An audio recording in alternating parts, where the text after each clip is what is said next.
My city gets money. My city gets paper. My city's no hater. If anything, motherfucker, innovation, nigga. My city gets money. My city gets paper. My city's no hater. If anything, motherfucker, innovation, nigga. Yeah. I'm back home, and guess what the fuck strapped on me? Last chance in it, you can call me business. I'm all up in it, bro, strictly by my business. Protect my shit like a lamb hole Indian. If you ain't got this, man, I strongly recommend it.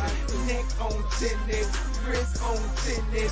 Black Jesus beach with black dreadlocks in it. I came here to win it. I need playing time. You can't stop me, just found me and send me to the line. It's young May Izzle, Hancock Dizzle, and I don't give a fuck about none of you niggas. I gun at you niggas. This ain't time for play.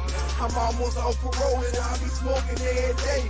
Approaching with a K, smoking on a J. I go anywhere, I don't give a fuck where you stay, nigga. My city gets money. My city gets paper. My city's no hater. If anything, motherfucker, innovation, nigga.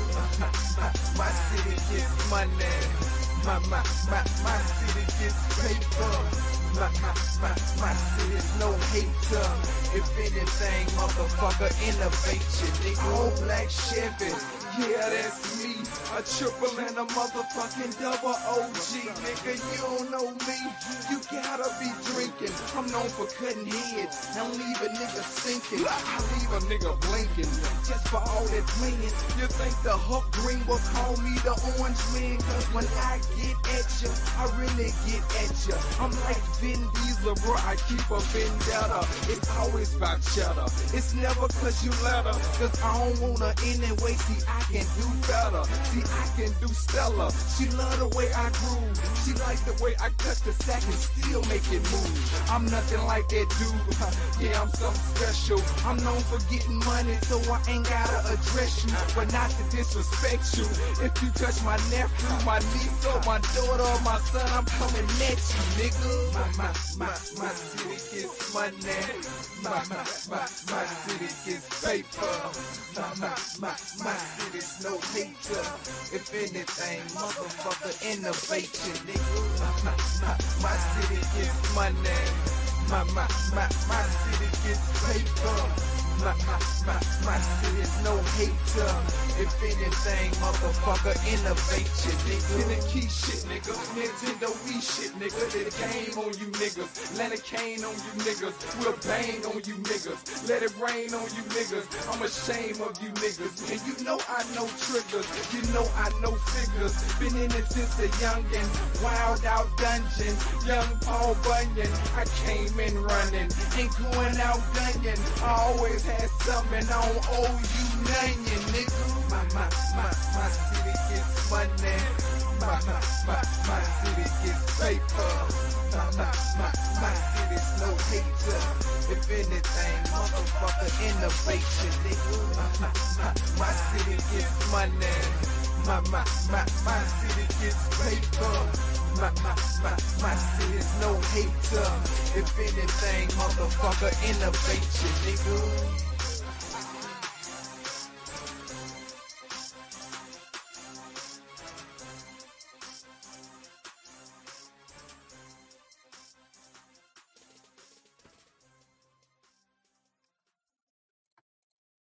Hey, hey, hey, good morning, everybody.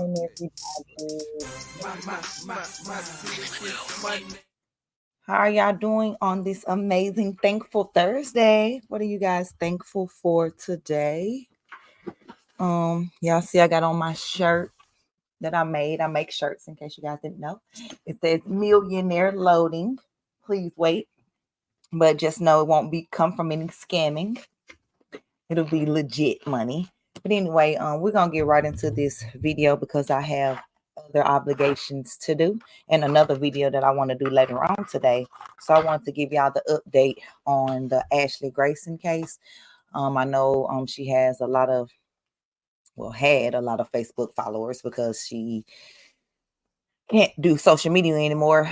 So I'm gonna catch the people up that don't know who she is, and then after I catch you up, then we're gonna get into the most updated information, which is basically the Rico charge, where so Ashley Grayson was basically a credit repair guru. Her claim to fame was where she fixed her own credit and used this credit repair to fix her credit. And so she built a business from there, the legacy, teaching other people how to fix credit and how to start credit businesses. And with her, one of her credit systems was called AMPM credit.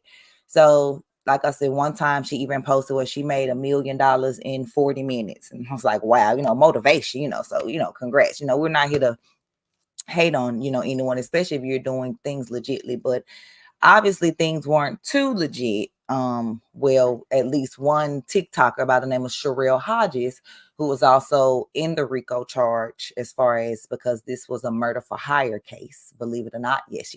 Someone took it so far as to want to unalive people for, I guess, not agreeing with her business practices. I mean, other than that, I don't know what else to say about it. But basically she wanted to unalive TikToker because she exposed that her credit business was not helping people the way that Miss Ashley Massengale, aka Ashley Grayson, was alleging. And then also she wanted to unalive her ex-boyfriend by the name of Patrick Tate, because I guess he allegedly knew some things, about her, because he was her boyfriend. And also, he was also messing with her when she was married to another man, so he knows some things. So for whatever reason, she wanted him unalived as well. And then finally, she wanted another lady by the name of Derica Harwell. She's a millionaire as well. She teaches credit repair, business credit, and all that. But the difference between the two is, Derica used to work in the banking industry for, I think, 15 plus 20 plus years. So she knows the in and outs as far as what banks are looking for. When you're getting loans and business loans, and so she's on that scale. And I think, maybe they were friends at one point, or acquaintances, at one point, but it always seemed like a competition, type thing. Like if one did something and the other did this, and one did this and one did this, and it seemed to be, if Derica did something, Ashley did this on a bigger scale, or if Derica did this, Ashley did this on a bigger scale. It was that type of thing. I mean, I don't understand why we all just can't be great as women, Black women and women of all colors. Like, why we just can't be great together. Like, I think when I think of us competing with one another and thinking, oh, I'm the only person that can do that, and if she does it, then she's copying me, or if he does it, he's copying me. I think of the bread aisle, and I think of all the different types and brands of bread that I see on the bread aisle. I don't think they worried about competition. They just produced their bread and marketed it and continue to market it and brand it, and it's on the shelves. So I feel like we all can be great at multiple things. So without further ado, I'm going to show you guys this quick clip to catch people up. Like I said, if you're new to my channel from the true crime, then you may don't know about this case particularly. But I want to really, yeah, probably like, what am I looking at? I'm looking at my other computer because I'm going to share my screen, and I want to make sure that it's on the correct video, and it is. So I'm going to get the video pulled up and get my screen shared. Let me check and see who's commenting. Ashley Grayson, formerly known as Massengale and Dowdy, is the wife of Joshua Grayson. Hold up, y'all. Gonna enter the studio. And TikTok, I'm going to show you guys the screen as well.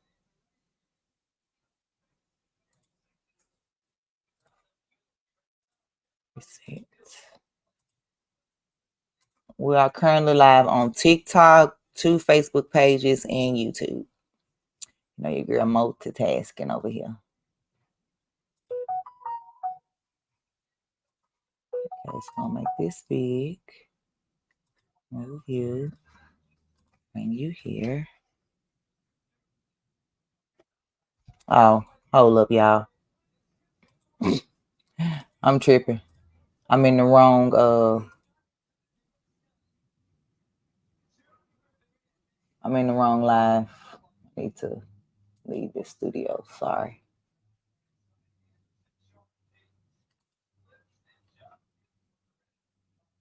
I was in my Sebastian Rogers live that I have ready on my other computer. Like what? Hold up.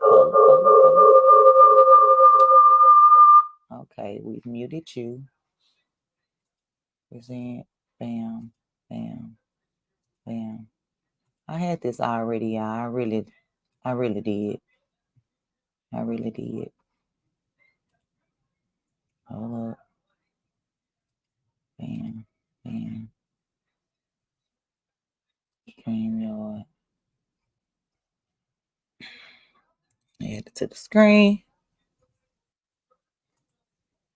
Here we go.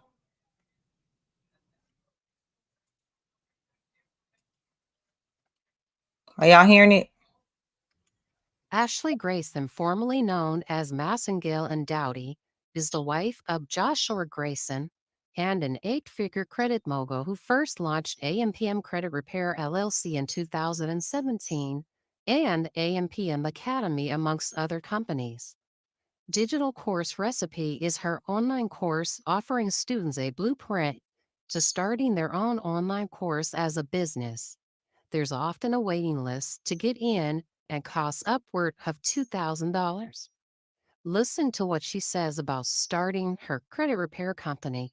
So I made the announcement on Facebook that I'm going to start a credit repair company.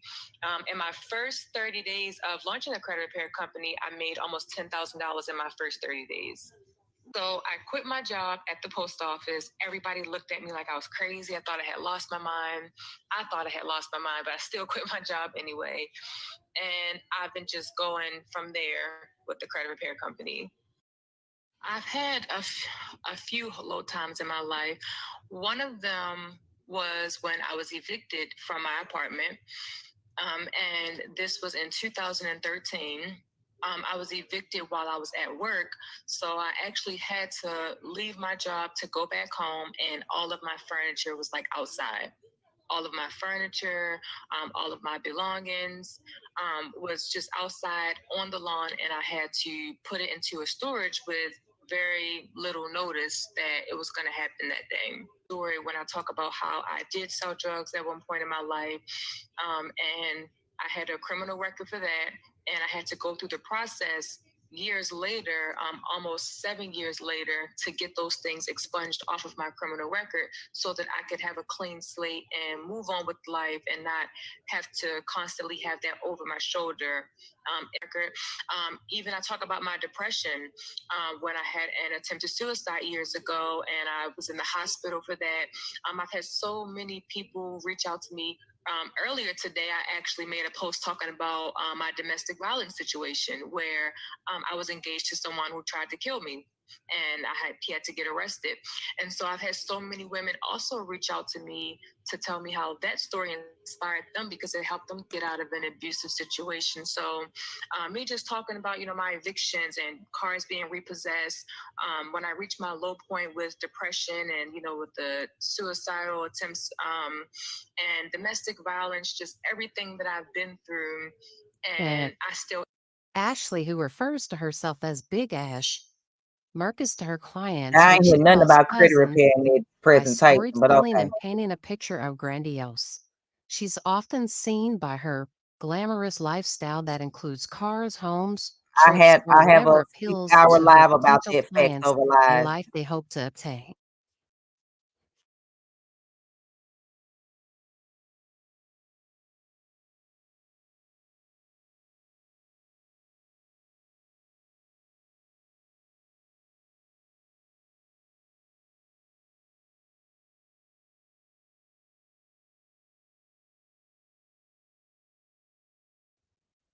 On May 9, Just wanted to 2021, pay her mom's Ashley house paid off. off her mother's mortgage to her home, bought her a vehicle, and purchased Yeah. a 7,500 square feet, seven bath mansion, which includes an elevator, 3 kitchens, a full bar and lounge, 2 living rooms, a swimming pool with a water slide, a jacuzzi and a steam room, a theater room, and a room that she refers to as a Stella Rosa room.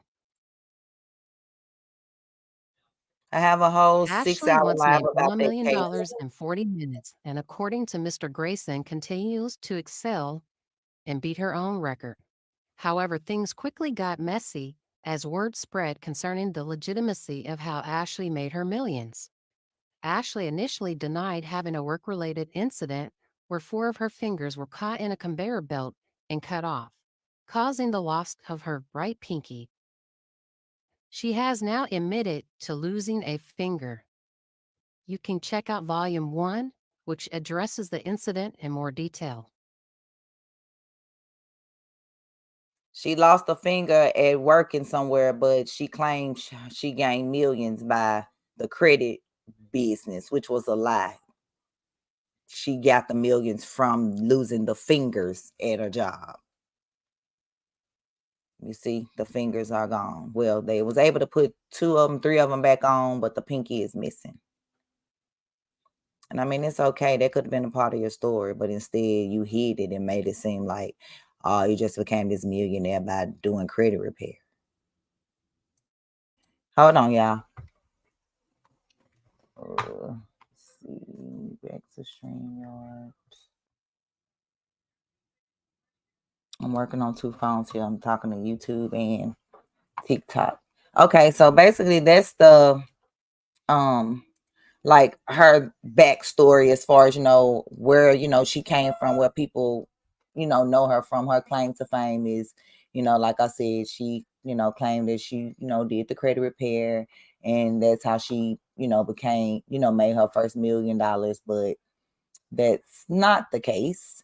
And so when the TikToker started to expose that, Miss Grayson did not like that, and so that's where the murder for hire started. And wait a minute, hold up, I don't know why that song is in my head, but it is. Me, my team, they came through. No, stop talking. Okay, so once the feds came out with the indictment, that's when I spoke. That's when I spoke on the story, because I don't like to talk about people's situations if it's not true. But once the feds released the Rico, I was like, oh, it's real. I was like, oh yeah, they not playing with him. So wait a minute. So these are the messages as far as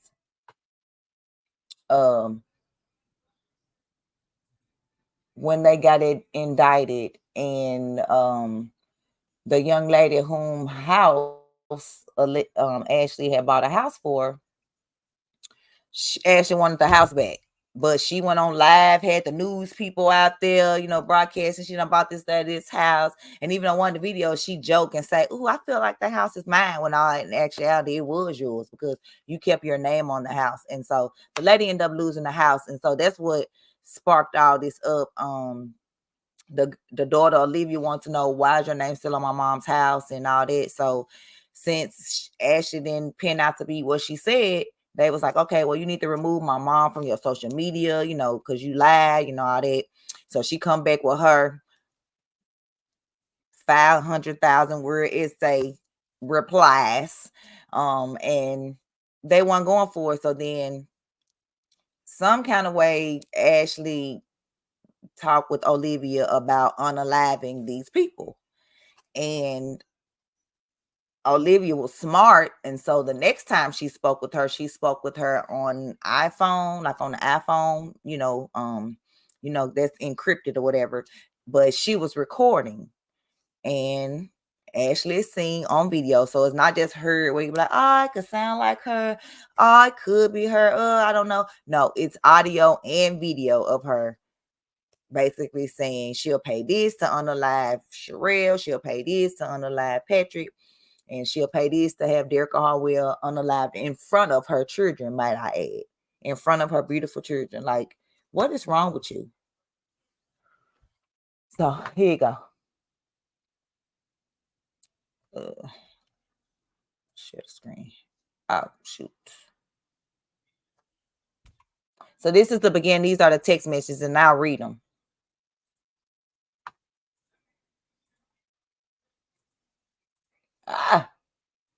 Oh. Have I heard anything else since this? No. So don't even bother asking me, and I don't care to hear anything else from her at all.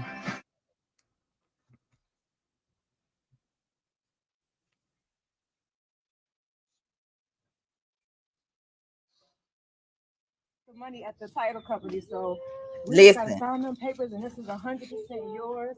I done paid the taxes for this. Oh, Jesus. 100% yours. God, good. God is good. House, so you don't have to come out of your pocket. Oh, baby.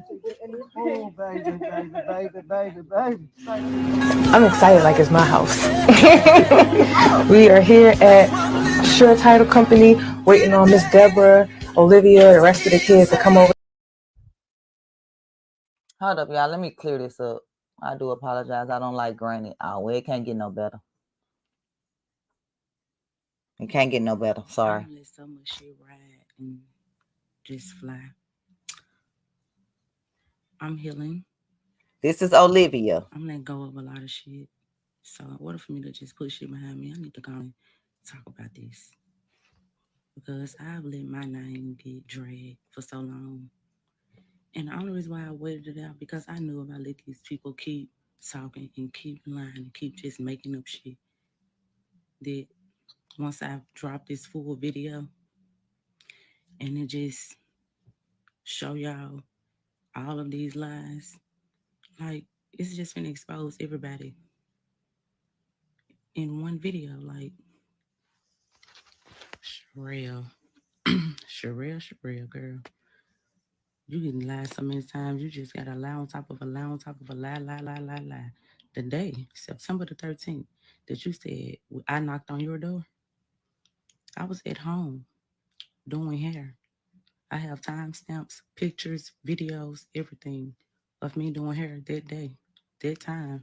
And I have the screenshot, date and time of you saying that I knocked on your door. So, yeah, don't try to change it. September the 13th is when you said I did it.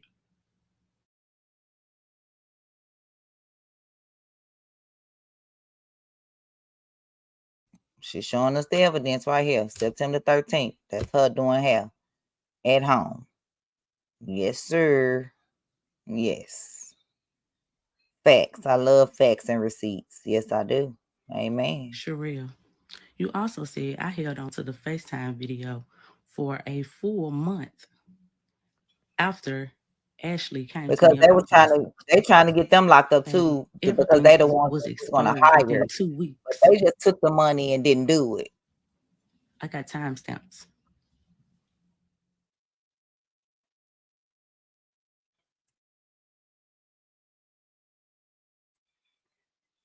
And she do. If she didn't hold on to it for a month, definitely didn't. Patrick. Now this you is said the I accepted boyfriend. $100,000 for a murder for hire. Never even received $100,000 from nobody. FaceTime video is going to explain it, because Ashley said you're going to get the money after it's done. So I was trying to see, like, with the money, like, did you want us to come out there like tomorrow or what? Go Ashley, y'all. Because, like, well, when y'all gonna do the thing with Derek? Because Josh gonna try to come after y'all do it. oh, okay. So Josh didn't want to do the half and half. Yeah, he want to do it after it's done. But if y'all can get that done, like the sooner y'all can get that done, like the next week and a half, I'll do an extra $5 on there. The next week. Oh, you motherfuckers still breathing. Extra $5,000 to kill somebody, girl. Nobody got $100,000. Patrick, you also said, I came to your house and I described how your house looked on live. I described how your house looked because Josh told us how your house looked. Ashley said that on the FaceTime too. That Josh was at your house, not us. Stupid lies.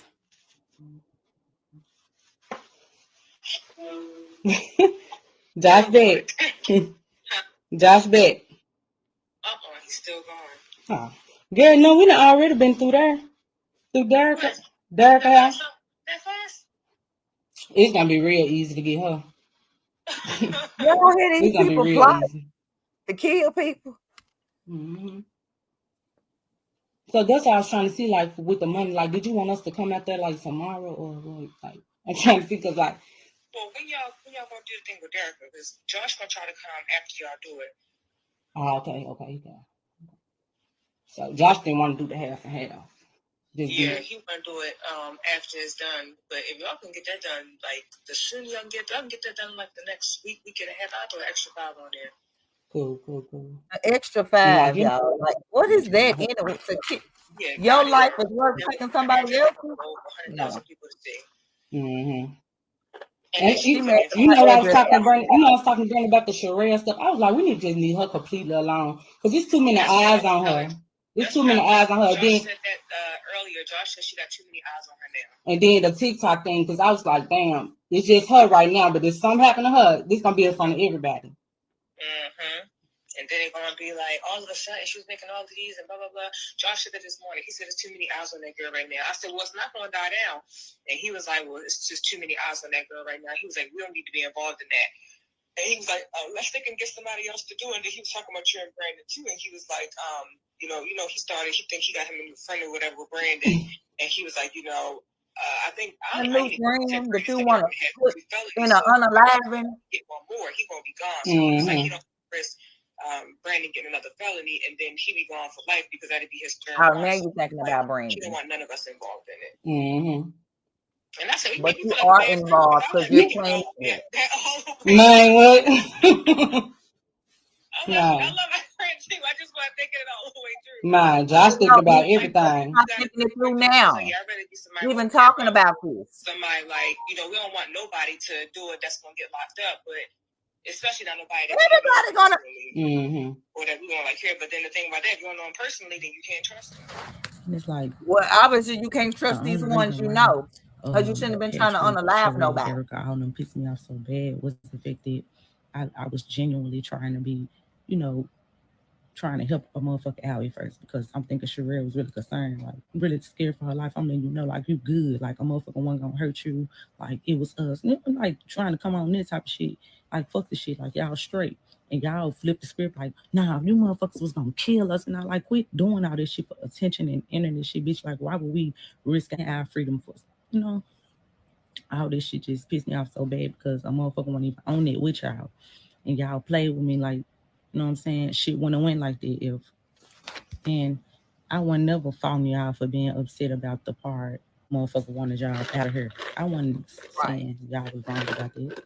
But all that extra shit with me and my husband, I mean, all that, and you motherfuckers try to make it look like it was that because for nothing, for attention, because y'all not getting nothing else out of this but motherfuckers looking at y'all. Like, literally, y'all not getting nothing else out of it. Like, what are y'all getting?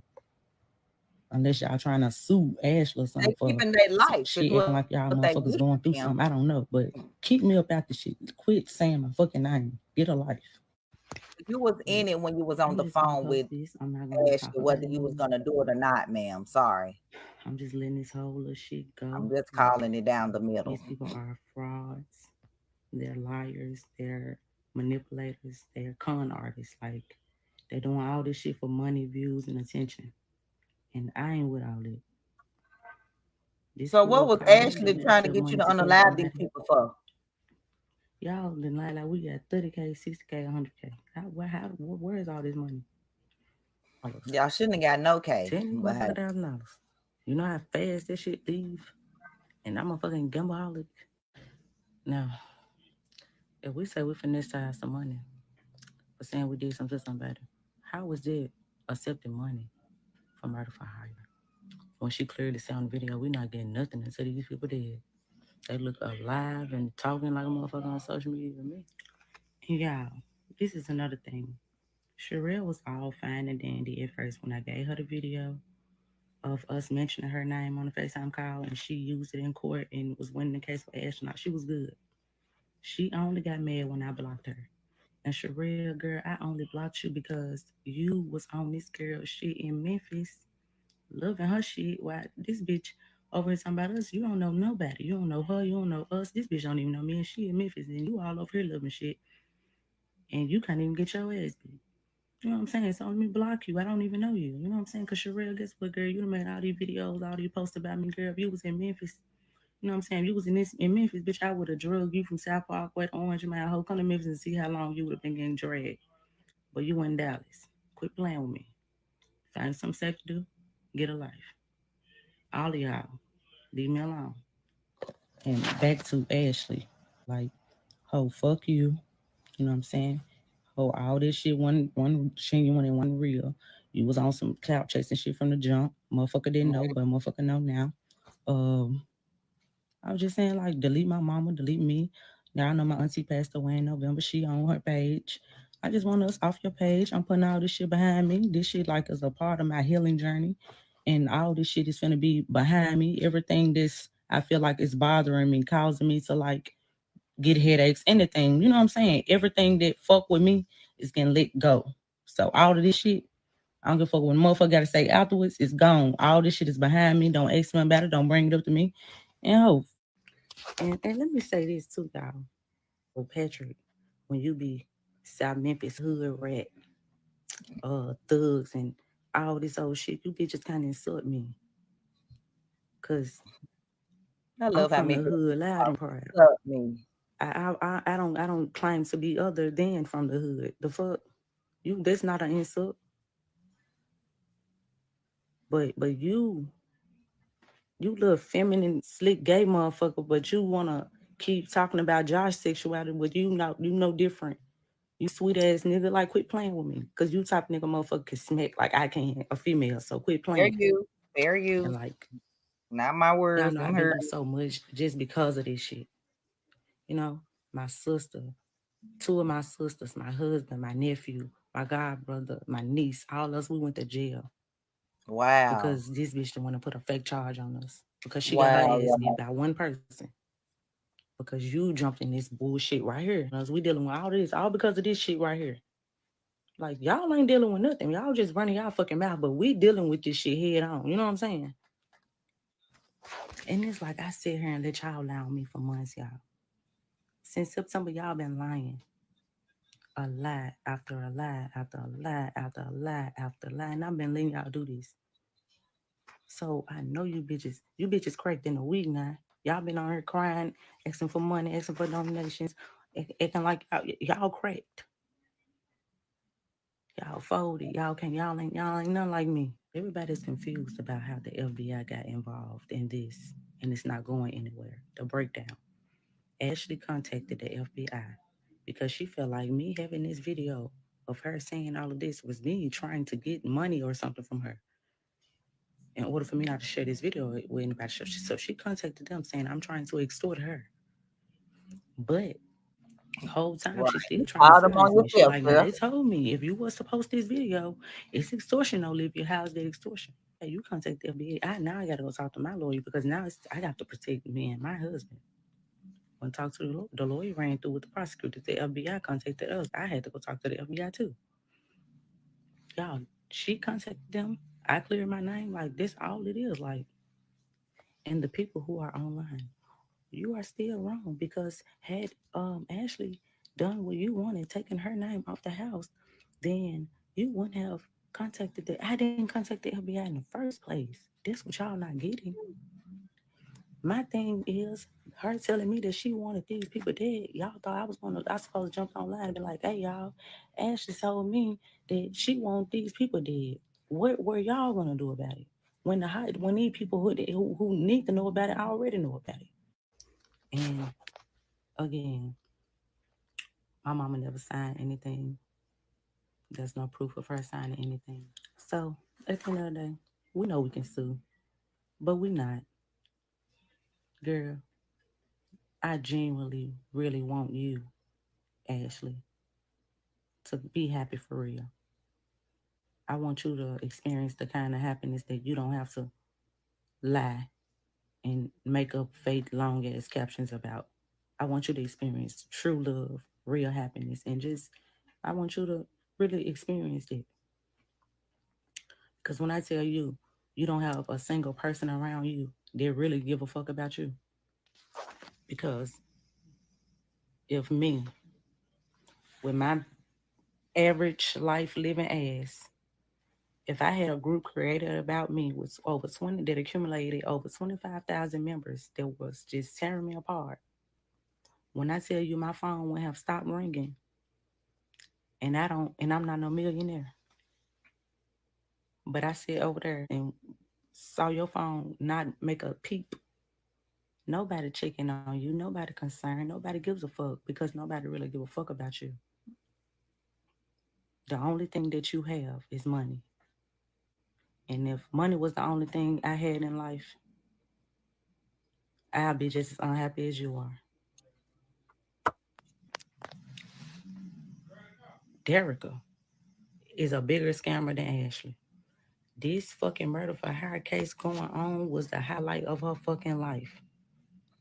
All this shit come saying me, I'm going to jail, Allegedly, everybody I going to don't jail. know. They want y'all to give, they want something in return. They gonna drop them links. They gonna tell y'all they got something for sale. After they tell y'all that we going to jail, they gonna tell y'all they got something for sale. They going to jail, we got something for sale. They going to jail, we got something for sale. And let It's me not say this funny, too. but I get I'm what she 31 means. years old. My mama ain't had a job since I was in middle school. That lady been good, okay? She been good. She could have been moved. But if a motherfucker come to you and say, here you go, a whole house, all yours. You can have it. No strings We're attached. gonna Do what you take want to it. do with it. It's all yours. 100% yours. You accept the motherfucker too. Motherfucker didn't need you. Okay? You know what it was. And just take this shit to the chin, just like I did. I'm letting it go. Fuck Sharia. Fuck Patrick.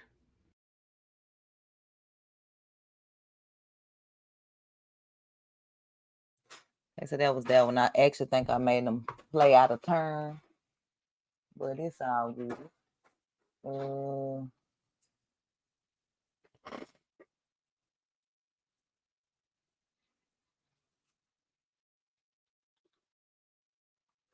Bonnie, house, but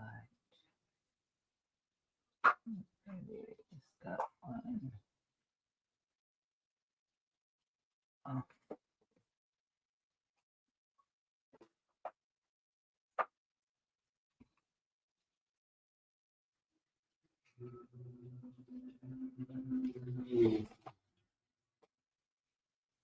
here's part two. Ashley Grayson, formerly known as Massengale and Dowdy, is the wife of Joshua Grayson and an eight-figure credit mogul who first launched AMPM Credit Repair LLC in 2017 and AMPM Academy, amongst other companies. Digital Course Recipe is her online course offering students a blueprint to starting their own online course as a business. There's often a waiting list to get in and costs upward of $2,000. Listen to what she said. They soon became a couple, and shortly after, Joshua took to social media to announce their engagement while the pair was vacationing in Jamaica, where Joshua is from.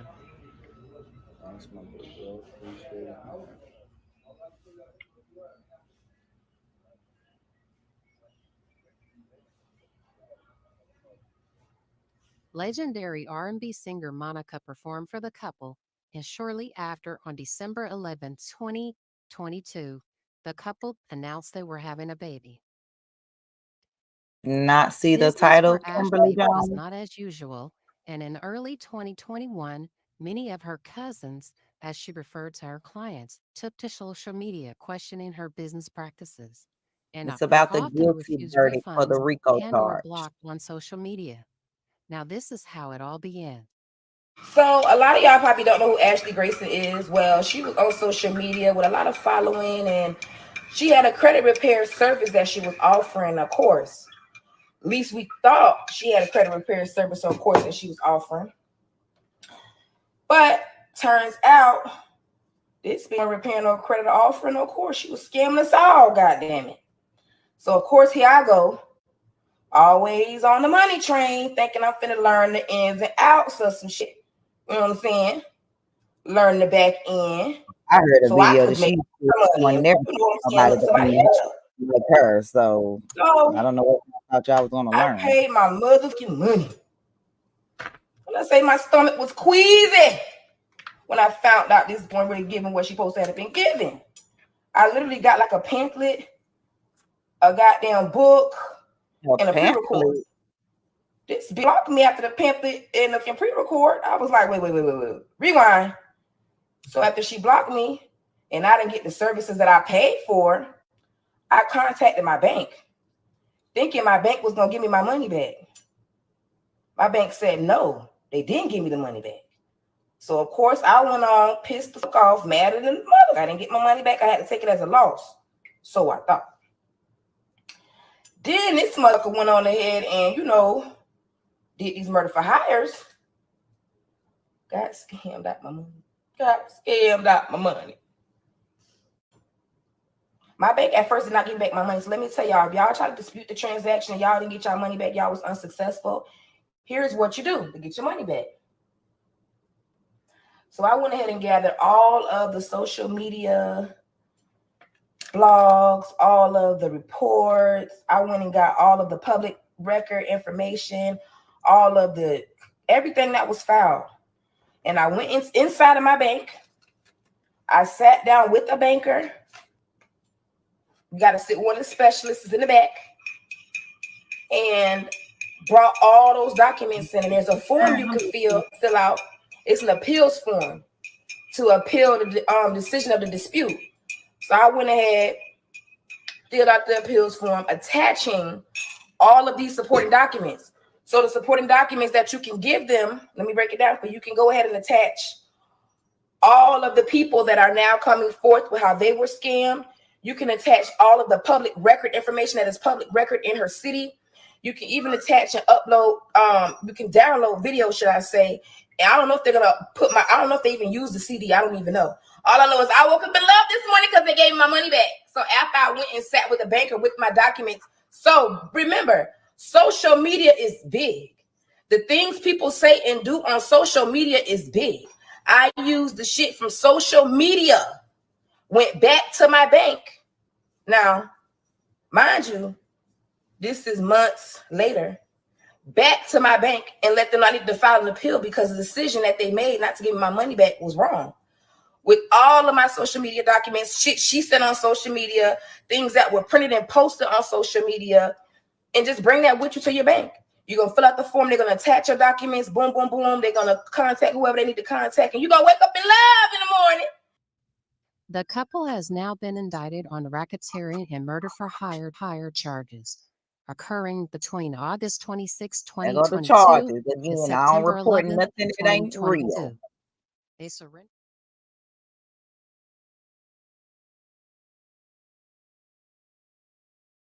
You see, when they surrendered and the arraignment They was done surrendered right to there. authorities on July 7th, 2023, and were released after paying a $10,000 bond and giving Cash special orders. bond.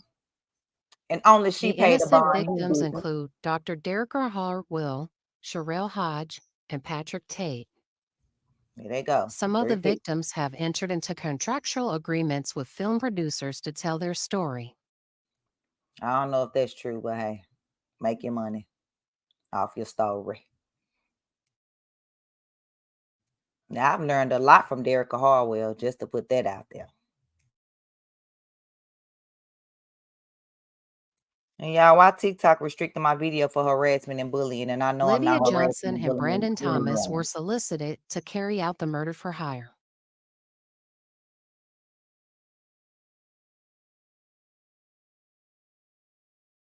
In Volume 3 of How It All Began, you'll hear about the motives behind the murder for hire, learn about the parties involved, and see the murder for hire videos.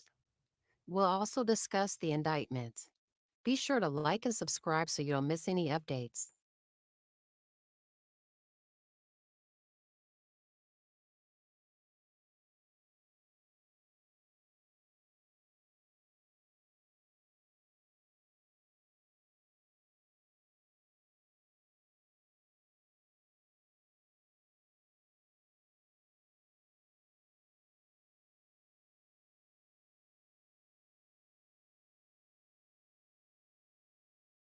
Ashley Grayson, formerly $1,000.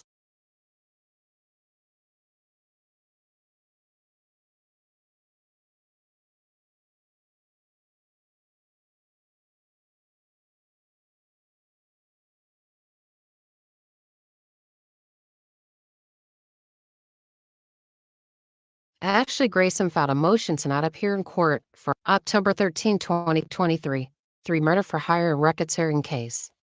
Grayson obtained new counsel and her October 13, 2023 appearance was rescheduled to October 26, 2023. Grayson also requested to be excused from her October 26, 2023 appearance to minimize travel with her newborn baby, Lily Kate.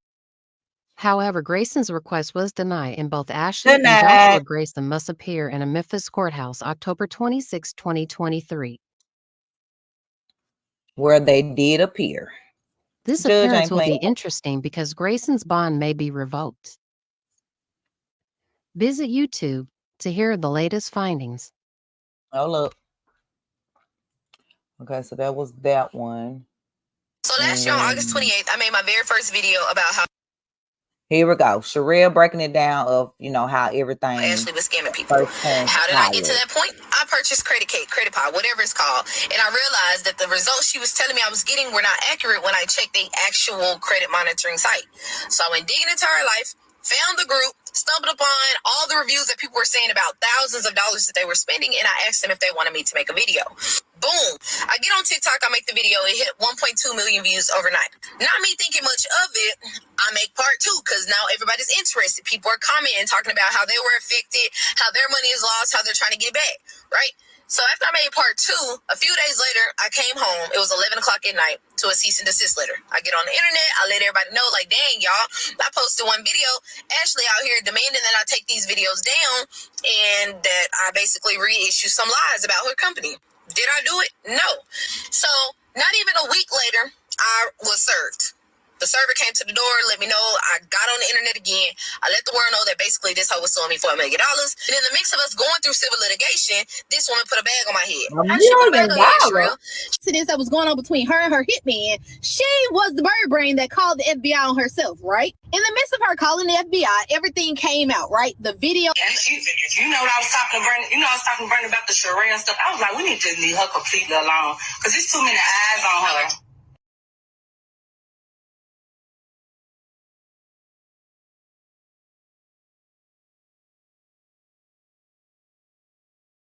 This case has been rescheduled for charges and will plead not guilty. Ashley and Johnny 3 at 9:30 a.m. in Memphis. However, their date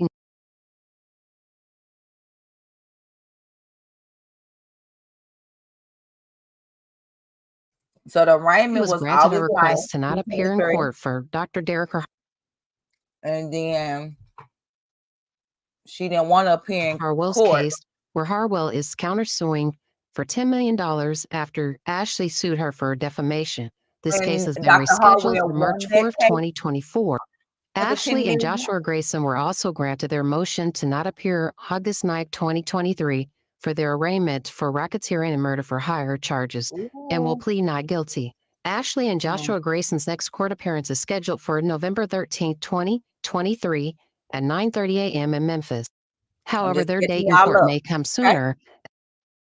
I'm just catching y'all up on what y'all made it know after my last video, because my last video, once the Rico charges came out, I took y'all all the way back to the beginning to the Rico charges. So this is after the charges have been put, that went to jail, bonded out. Now we're looking at arraignments and all that. I love this channel anyway. Shout out to Must View Videos on YouTube. must-view videos. They kept me so updated where I didn't even have to I really didn't even have to find anything. Ashley and Joshua Grayson had their court appearance today, October 26, 2023, and she wasted no time going to social media to post, "Today was a great day. Thank you, Jesus." Girl, and let me tell you, she's saying the truth will be told. If you're not familiar with the story, check out the video "Millionaire Calls FBI on Herself." And also be sure to subscribe to YouTube channel. Today I'll be posting a video on the updated. So I don't know what's a great day about going to court for murder for hire, but hey, I could be wrong. I could be wrong. But I don't know what could be great about Ashley that. Grayson appeared before a judge on October 26, 2023, and things took an unexpected turn. Many were expecting her bond to be revoked. Grayson made a post on social media that today was a great day, and we're going to get into just why it was a great day for her. Ashley and Joshua Grayson are not off the hook, but there have been some major changes to the case. Olivia Johnson filmed Ashley's plan to murder 3 people, and Ashley, thinking Olivia was going to use the video for extortion, calls the FBI on herself. Ashley appeared in court today, and there were some major changes to the case. Ashley's new deadline to provide discovery and evidence is November 2nd, 2023. She was also given a new deadline to file motions by November 15th, 2023. The plea agreement deadline was updated to November 14th, 2024.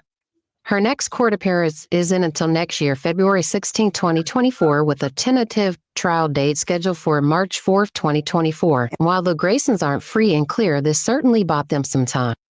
Be sure to like this video and subscribe to our channel. Buy time all you want. God don't like ugly.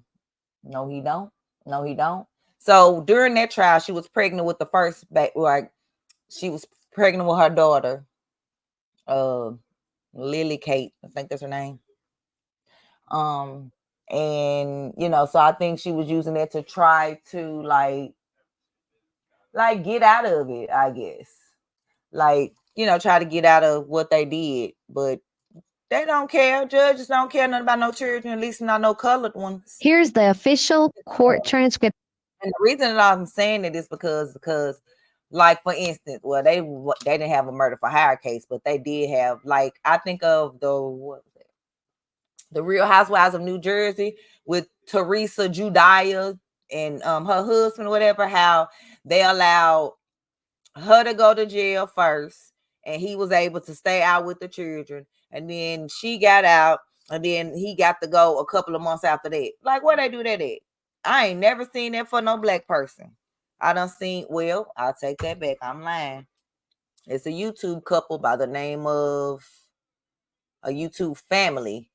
Oh God, why can I not remember their name? Not the Beast family. Dang. I can't remember their name. Their son named Super Saya. What is Super Saya parents' name? I can't remember the name. Super Saya YouTube. Hold up, y'all. I'm gonna get it. They family is called oh my God, Beam. They the Beam Squad. And they did allow the husband, he went to jail first, federal prison, because they did something on a upcome to millionaires on YouTube. So they allowed him to go to jail, and then he got out after a year plus, and then months later she had to go turn herself in. So I take that back. I've seen that once, but I guess money has to be a factor, of course, because I ain't seen it in nobody's case without money. But this is the indictment when the indictments had came out. It's for Ashley and Joshua Grayson's court appearance. It's 38 pages total. Pause to allow time to read each page. In the next video, we'll highlight key points, and let's discuss this, guys. After the court appearance, remember Ashley said it was a great day. I don't see why after reading this.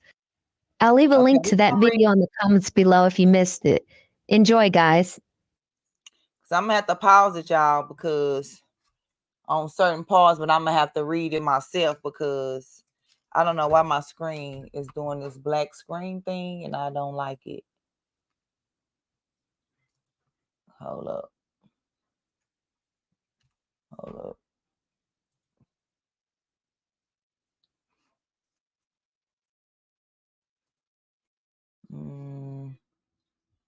Like I don't know what's going on with this black screen.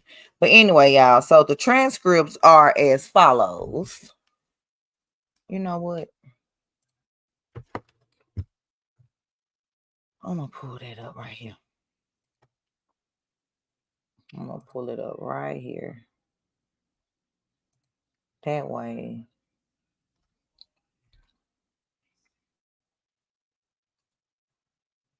I'll hide you.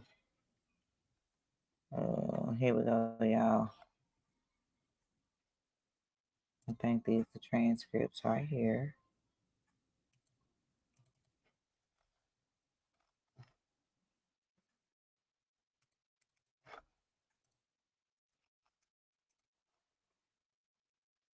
Why is this video showing right here?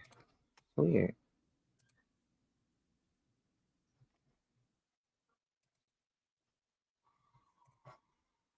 Oh, stop.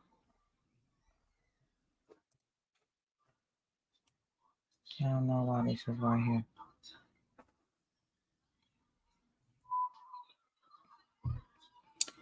Well, let me just read these documents from my phone. I don't have time.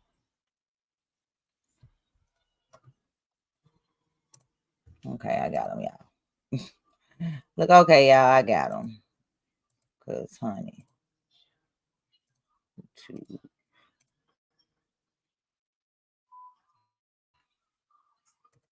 Okay.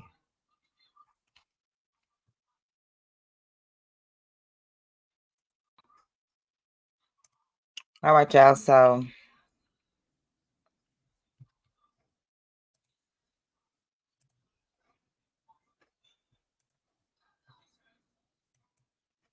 okay, y'all. So, I have the court documents up right here. Can y'all read them? Okay. So, they read as follows. Okay, so basically say, court, let's go over a couple of things.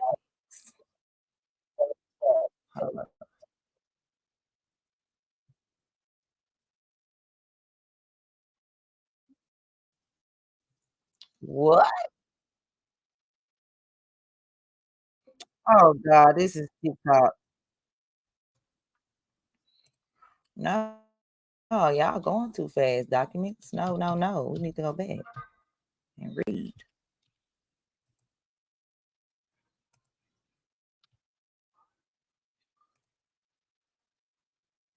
And we ain't gonna read all the pages. I'm just gonna let y'all see certain parts that were significant. Like for instance, okay, the court says, let's go over a couple of things. And because I didn't do the first conference, I'm going to need some updating in terms of what our situation is.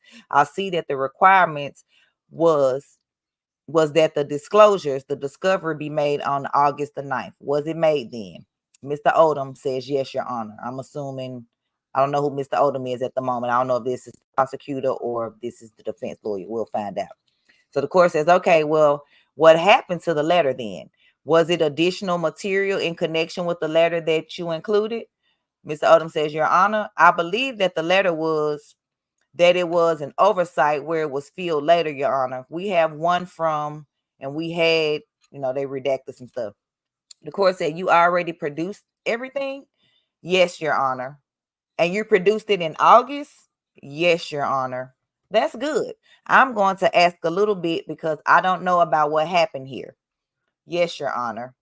Whose cell phone was used according to the government? So, and like this is all unredacted transcript. So that means we can read it. So the next page. So then, hold it.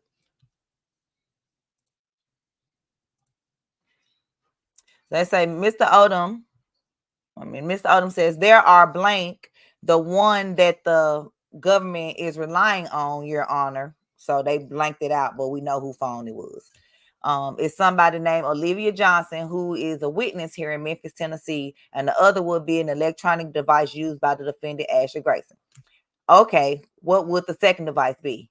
Your Honor, I don't know if we have that information. It would have to be a device with some sort of platform that would be able to do a video call. It could be an iPhone. I mean, an iPad. It could, Your Honor. It could do a video conference between herself and Miss Johnson, who is here, the court. Do we have any copies of the video conference, Mr. Odom? We do, Your Honor, and that has been disclosed. Court, okay, what do we show? Your Honor, it purports to show a conversation between Miss Johnson and Miss Grayson where they are discussing a previous conversation that they had in person approximately a week to 10 days before regarding Mrs. Grayson's desire to have 3 people killed by Miss Johnson and her significant other.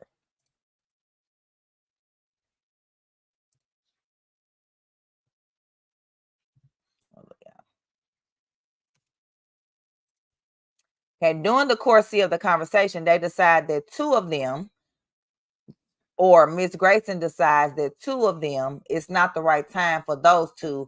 However, the third, she is ready for her to blank. I think the language used is be gone.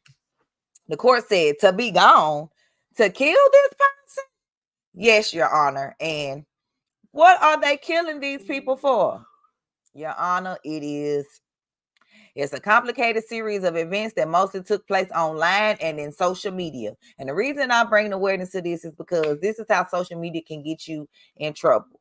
Yes, I love social media to, show, my family and to spread love and motivate people and promote, my business and show other people plan Bs and, and just to motivate and encourage. But it also can get you in trouble if you're not careful. And Miss Ashley Grayson was not careful, and it's basically destroy her life over nonsense. That's what I'm going to call it. Because people clearly were still following you and buying your courses and products after Sherelle exposed the AM, PM, credit cake, credit pie, whatever it's called. So the court said, sure, like, of course it's social media. So, and this person was a rival in her business who may have already also posted personal information about Miss Grayson, included but not limited to her actual address and other information that will potentially harm Miss Grayson in person and especially her business that she had built. She was a very successful is a very successful business person and influencer on social media. And the attacks she made got from all 3, and the attacks that she got from all 3 potential victims, but the one name is the indictment, could harm her personal reputation and her business reputation. And that is what the government thinks she is reacting to. And she's talking about Miss Derica Harwell, as far as Miss Derica share her address online, but I think this was after Ashley done some things, because I don't see Derica just doing that. But hey, I could be wrong if anybody got the information on that. But if I'm not mistaken, from all the research I did, it was because something that Ashley did first. Am I justifying it? No, but I'm just letting y'all know where it came from. So then the court says, okay, how much was to be paid for the murder, Mr. Odom? Your Honor, it was supposed to be $20,000. $20,000 for somebody's life? What is $20,000? Our witnesses, however, said they tried to carry out the homicide, but told Ms. Grayson they deserved at least half the money. They sent her pictures or a video of police lights and intimated. I said intimated.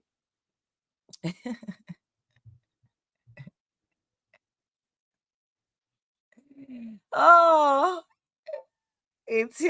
my God. That basically they was acting like that they had tried to take out Derica Harwell. That they decided to be killed. So in the same night, they drove to Dallas. They met Miss Grayson and her husband in the bottom floor apartment that is in his name. And we do have the surveillance video where they met. They were there for a few moments, Your Honor, and Mr. Grayson is seen to push something over to the witnesses in the case, and they will testify that it was $10,000. So the court say $10,000. So it would be half of the money promised for. Was the money recovered? It was not, Your Honor. When this all happened, before police ever got involved, court says, okay. The case actually came in light when they reached out to a local attorney who then reached out to me and my office to say that we have this issue. What should we do? And then they came in and started the court. I'm sorry. Who reached out to you? A local attorney. A local attorney and a key witness, Mr. Odom. He could be, Your Honor, if they were impeached, I think. The court, sure. He could be, but I think at the point he is not.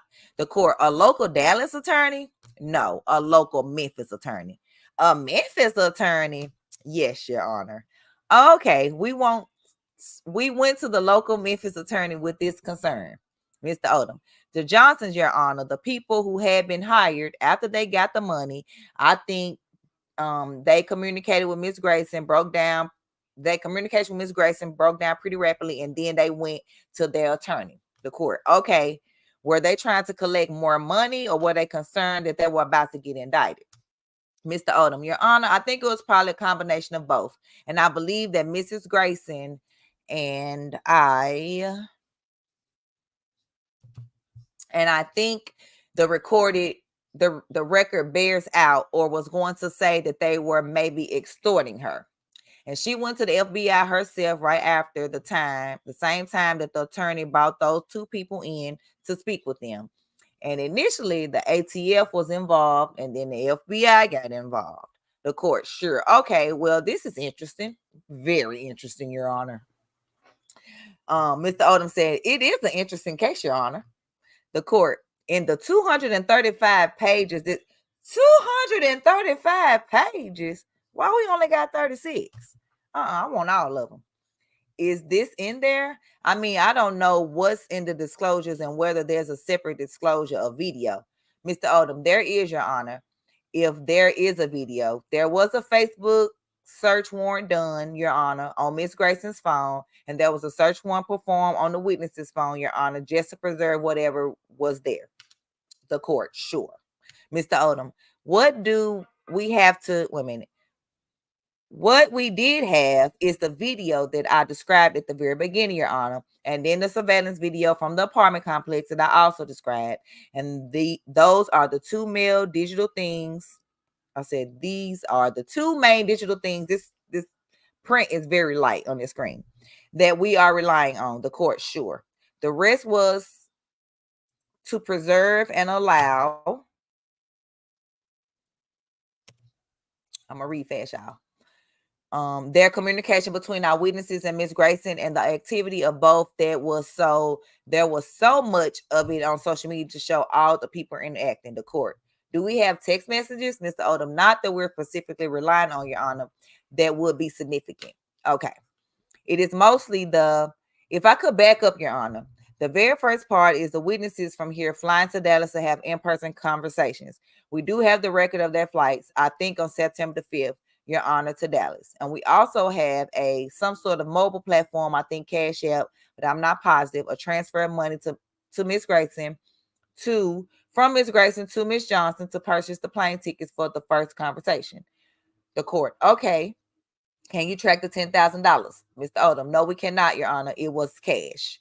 Once it came back, first there was a transfer of less than on the Cash App, Your Honor, for the plane ticket. And then when the 10,000 came back, it was, by the time I met with the people, they said that it was in large part already spent. I mean, come on now. The court, sure. What evidence do we have other than the video on the $10,000? So Mr. Odom says it would just have to be reliability of the witnesses, Your Honor. The court, sure. How many Johnsons went, or individuals went to Texas? Mr. Odom, 2 Johnsons and a driver, Your Honor. Okay. And they drove there. They were in the lobby for a matter of minutes, turned right back around, and came right back, Your Honor, all in the same trip. What kind of vehicle? I think it was a Toyota Camry or another sedan that looks like that, but I think it was a Camry, Your Honor. Was it rented or owned? I think it was owned by the driver or one of the people or the relatives. Is the driver a witness in the case? He is somebody that the FBI has spoken to, Your Honor. Okay. Mr. Odom, I believe the court. So we've got the two Johnsons, the driver, and then we have all the electronic material or, some electronic material. Mr. Odom, some electronic material, Your Honor. Also, the other two people who were the first subjects to the conversation, I think it's significant because they discussed then again during the video call and their decisions not to have them do that at that time. So I think that the conflict is that Ms. Grayson had with both of them will be relevant and significant to show that she has conflict with three people. She has spoken, like the witnesses say, to the witnesses all about three. They decided right now is the best time for one of them. And then she gives reason why right now is not okay for the other two. So I think that was significant. And there's communication between them. Your Honor, there's also has been, because this is social media, a lot of posts have been made since then. The FBI is now getting together for the second round. It has been happening so fast. We're trying to accumulate so that we can turn it all over to the attorneys, both parties, Ms. Grayson, and the posts by the other parties. The court, the other social media person, Mr. Odom, Ms. Grayson is posting on social media about this, somewhat saying, you don't know the whole story, things are going to happen and things like that. And then the two people who are not victims in the indictment have been posting a lot about the case and, people responding. So then the third party, who is the victim, has been talked about a lot. So there's a lot all in one case, Your Honor. The court, like, it's still going on. Mr. Odom, yes, Your Honor. And it still would be going on if the judge said no social media, but we ain't going to speak too soon. The court. Now, the question is any of that relevant to the charge in this case? Some of it might be relevant on the admission side. I don't know. Mr. Odom, I believe that there are some admissions made by Ms. Grayson of, you don't know what they did to me, kind of almost intimidating to get me, to this point, or, to what happened. You don't understand what happened before. So the court, sure. Is her social media business still thriving? Mr. Odom, I do not know, Your Honor, but I know that Mr. Grayson and Ms. Grayson are very successful, and I would not be surprised. I think Ms. Grayson actually coaches other people on how to build a business online. And like I said, I know that they're both very successful, but I'm not aware of the status of the court. And how much of there are online videos that you have, right? The court, Mr. Odom says, yes, Your Honor. Okay. We read right along. All right. So then the court, okay, Ms. Grayson, what does she do online? What is she promoting? Mr. Odom, she promotes credit repair. The court, oh my goodness. Okay, Mr. Odom, I think if you give her, and nothing against credit repair, because I promote how to fix your own credit, give you the steps to do it from our business model of 20 plus years. Yeah, but anyway, yeah. Mm-hmm.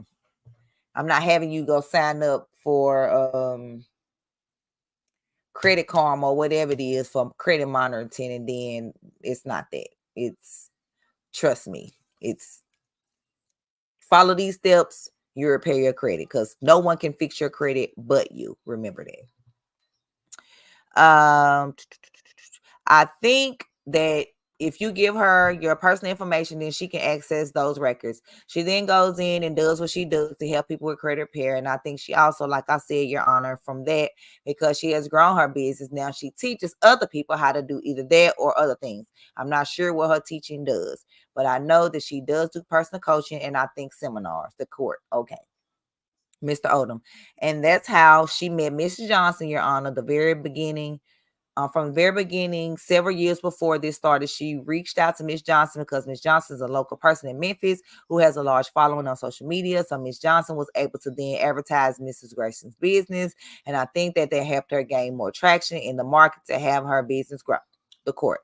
Okay, that's all helpful. Do you anticipate any experts in the case? If you do, we need to get them disclosed right away. Mr. Odom. Yes, Your Honor. I do not. I believe that most of the records are standing records and that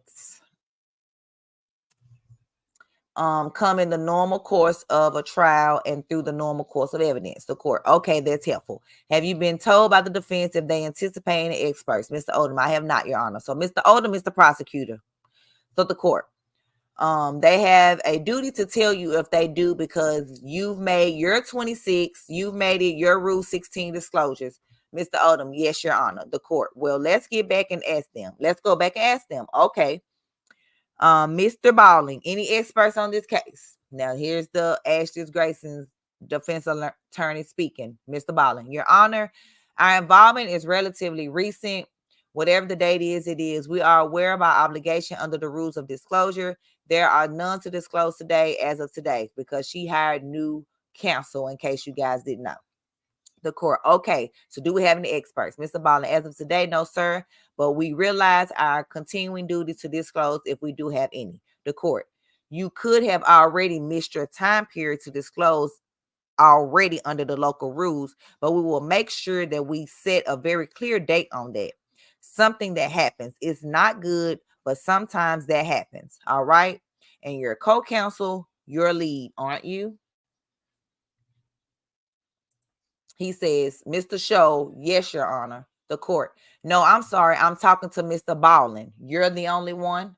Mr. Show, I'm sorry. I thought you were talking to me. I can't see that far, Judge. Mr. Balling, Your Honor, I'm carrying the briefcase in this matter. I'm second chair. Mr. Scott Palmer actually is in trial in district court in Plano, Texas. So her real lawyer name is Mr. Scott Palmer, but he has a second chair by the name of Mr. Balling. And I don't know who Mr. Show is. I guess all these lawyers is just in here for show and just getting paid, collecting money, because clearly she didn't get off. But anyway, the court. In district court, do you know what case he's in, Mr. Balling? He told me that it was a drug case. Okay, we'll check on that. Yes, sir. He's in district court in Plano, because basically the judge is like, look, okay, we checking right now to make sure he's in court, because sometimes people think they're going to have trial and they don't. And basically, I'm ready to get this over with. He was like, we don't need to let this carry on more than, wait a minute, my bad. He was like, we do not need to let this carry the briefcase if they want to do well in this case, but that's your choice. He said they may want you to do more than carry the briefcase, talking to the lawyer that's actually there, like, because it's not looking too good for them. That's what, And so, Mr. Balling, if I'm called to do anything, I will step forward to do it. The court said, okay, well, I'm just saying that certainly you're extremely competent local counsel, and everybody needs to understand that. And of course, you have obligations that are important in the case in the terms of acting as local counsel. So looking forward to having you. So as we continue, they was talking about a trip, but we ain't gonna get all into that. We're gonna pass all that. Because like I said, that's personal business. We don't care about their personal business. The judge and the prosecutor. So now we're back. So Mr. Odom says, wait a minute, something about some forensics. My bad. So say, okay, so they need to let you do more than carry. I already said that part. The briefcase, blah, blah, blah. Okay, the court. Right. And the reason I was asking some detailed information was to understand how much their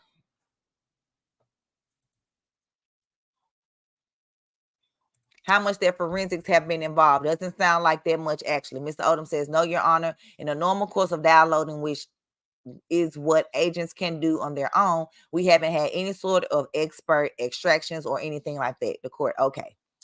The only thing I can anticipate, Judge, is that the video that is initially the subject of all of this and the conversation between Miss Grayson and Miss Johnson is not a complete video. He's saying that he thinks the video has been sliced and diced and does not represent the full conversation, but he thinks the beginning of the video is sliced and the end of the video. I don't think he thinks anything in between is sliced, from the video.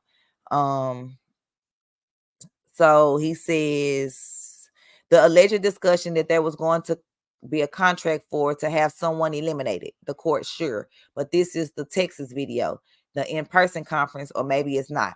Mr. Odom, this would be one that was on when you asked what device was used. This was the one after the Texas one. Mr. Show, right. It's the one after the Texas meeting. So this is the video that she had. Mr. Odom says, and before the money was allegedly changed hands, that's the conversation that happened on the device. The court says, sure. And we don't know if it's an iPad or not. Mr. Odom, right, Your Honor. Mr. Show says the Texas video is a surveillance video at the condominium complex. The other video is a video that I'm not quite sure if Ms. Johnson made the video or whatever, but throughout the discovery, it's listed everywhere that the FBI does not have a complete video. They haven't been able to obtain a complete video. They have only been able to obtain a portion, which is the portion that we have here. So what's the date of the video? The date is September the 10th or the 11th. They think the video is September the 10th, and the trip to Texas was September the 11th. So the court says, so September the 11th, September the 10th, there's a video. Who made the video?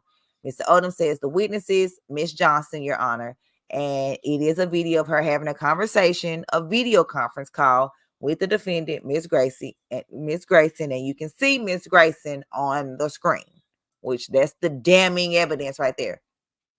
The court says, to what degree can the company, whoever it was that was supplying the service, provide more information in that regard? Mr. Odom says, I don't think that there is more information. We have that video and we have done a download of her devices, but I don't know if the primary device or device that, took the video. He just said, what we do have is the complete version of what we have. And I don't think we have a way to recover anymore. So the court says, and have you turned over all the metadata in connection with the video? Mr. Odom says, yes, Your Honor. Anything that we've downloaded, we've given completely to counsel. Can anyone examine the video and tell the degree what was altered? And Mr. Odom says, we will, but I will try to do that later. Your Honor, the court says, we need to know. Mr. Odom says, absolutely, absolutely. Court says, sure. So they talk about the court submitting documents to say that it was diced, that it wasn't diced up, but just like the beginning and the end was taken out. So the court says, okay. So Mr. Odom says, and we'll look for it if there is more data. We will try to find it, Your Honor. The court says, well, the reason I asked about expert is that apparently there are going to be some assertion that the video has been materially altered. And somebody's going to have to tell us about that. It's not going to be a lawyer. A lawyer can tell us, but it's irrelevant. Mr. Odom, yes, Your Honor, the court. But somebody is going to have to tell us about that. Have you submitted it to the FBI for analysis? Mr. Odom says they have it, Your Honor. I don't believe it's submitted for analysis. The court says, I'm not telling you what to do, but we may as well anticipate everything that's going to occur or might occur. Mr. Odom says, yes, Your Honor. And then we will have to move forward. Because again, the court been ready to move forward. So then he says, okay, now I think I need to go over with the Graysons our situation. We're not in state court. We are going to move pretty quickly. We'll actually move quite quickly. And so it's going to move along. Now that's a good time typically, but I can't tell how that works for anybody. But that's usually better than slow, which is like really expensive, and it's consistent with the Speedy Trial Act and the Constitution. So we don't want to go slow. You're both charged in one count, as you know, and it provides that from August of the 26th of 2022 and continuing until on or about September 11th, which is certainly an easy date to remember, of 2022 in the Western District of Tennessee and elsewhere. The defendant, Ashley Grayson and Joshua Grayson, together with others known, unknown, or known and unknown to the grand jury, did knowingly and intentionally conspire to use the cause another to use a facility in interstate commerce to with a cell phone with the intention that the murder of DH, which is Derica Harwell, I'm not real sure if I ever got the real name, DH, a real person known to the grand jury, Derica Harwell, and committed in violation of the laws of the state of Mississippi and as consideration for the receipts of the promise and agreement to pay money and other items of pecuniary value, all in violation of Title 18 United States Code 1958. Now, I'm sure that the both of you know the charges will and have reviewed them with counsel, but I usually confirm that just to make sure, because this is the first time I've seen you, because this is the judge first time seeing them. So Miss Grayson, you've gone over the charges carefully, I'm sure. Is that right? Ashley says, yes, Your Honor. The court says, and Mr. Grayson, you've gone over them carefully with Mr. Show. Okay, so Mr. Show is Josh's lawyer, and then Mr. Ball or Baller is Ashley's lawyer. Okay. And so Joshua says, yes, Your Honor. The court, okay. Now, these do have a penalty of not more than 10 years in prison, a $250,000 fine, or both, and not more than 3 years of supervised release, a special assessment of $100. So you do understand the penalties associated with the statute under which you're charged. Is that right, Mrs. Grayson? Ashley, the defendant, says, yes, Your Honor. The court, okay, Mr. Grayson. Mr. Grayson says, yes, Your Honor. The court, okay. Now, obviously, I don't know what happened here. That's the reason I asked all of those questions at the beginning. Significant discovery has been made by the government, and I'm under the current impression that the government doesn't anticipate any additional disclosures. I did ask the questions about forensic examination, and it may be that you decide it's not necessary. Okay, let's continue. Okay, so does the material that you disclose seem continuous? Mr. Odom says, yes, Your Honor. The court, okay, all right. Now what we do is we have to set a real date, and we're going to be moving, we've been moving around a little bit. That's not good. We don't do that over here. If we can avoid it. I mean, we don't do this in federal court. Now in state court, they do all that. We don't do that in federal. We in and out. We in and out. He said, so what you're going to do is set a date for the final motion. Now, there was a motion which said that they would want to put a deadline after the motions were filled. Well, that's not going to work. Usually the motions are filled within 14 to 21 days of today. Actually, that would have been filled 14 to 21 days from August the 9th. But that didn't happen. Is there a reason that we shouldn't? Are there any statements by any defendant? Mr. Odom says, not that were made to law enforcement, Your Honor. The court, okay. So there's no question about a motion to suppress in that regard. Mr. Odom says, I'm not defense counsel, but not from my perspective. The court, not typically. And then Mr. Odom says, not something that I would anticipate. The court, and search warrant. And then, 1 minute.